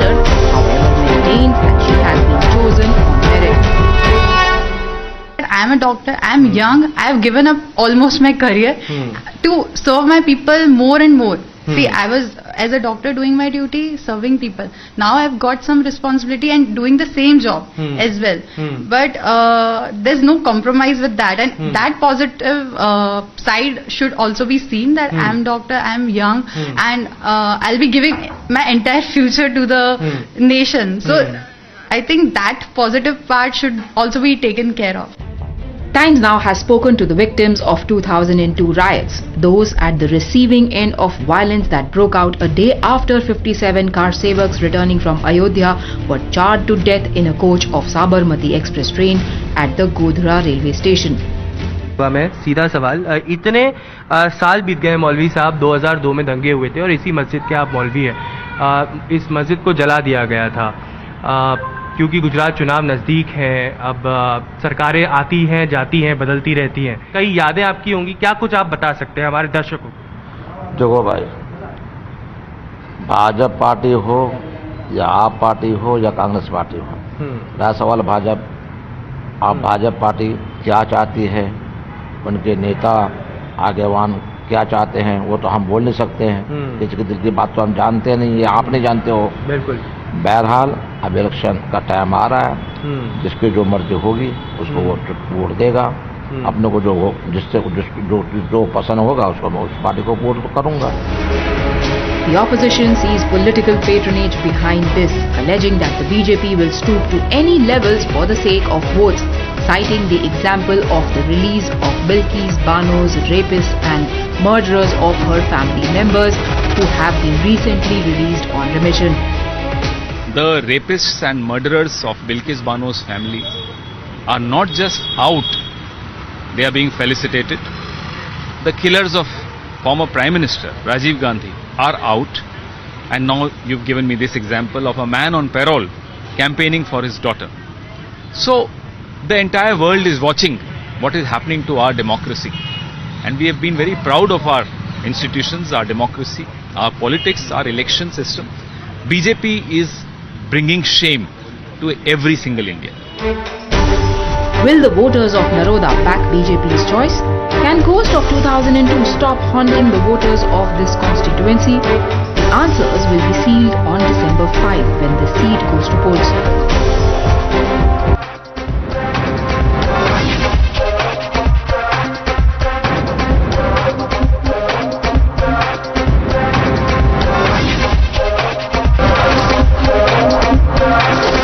The News Hour at 10 will be right back after the break.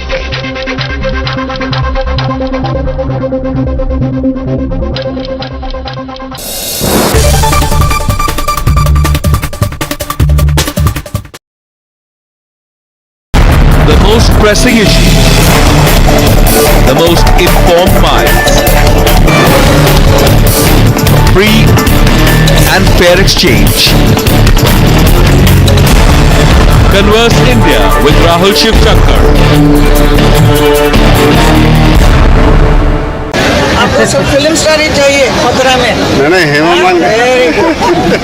Kanhaiya ji ने भक्त जंगल की रात रात की सावन का also become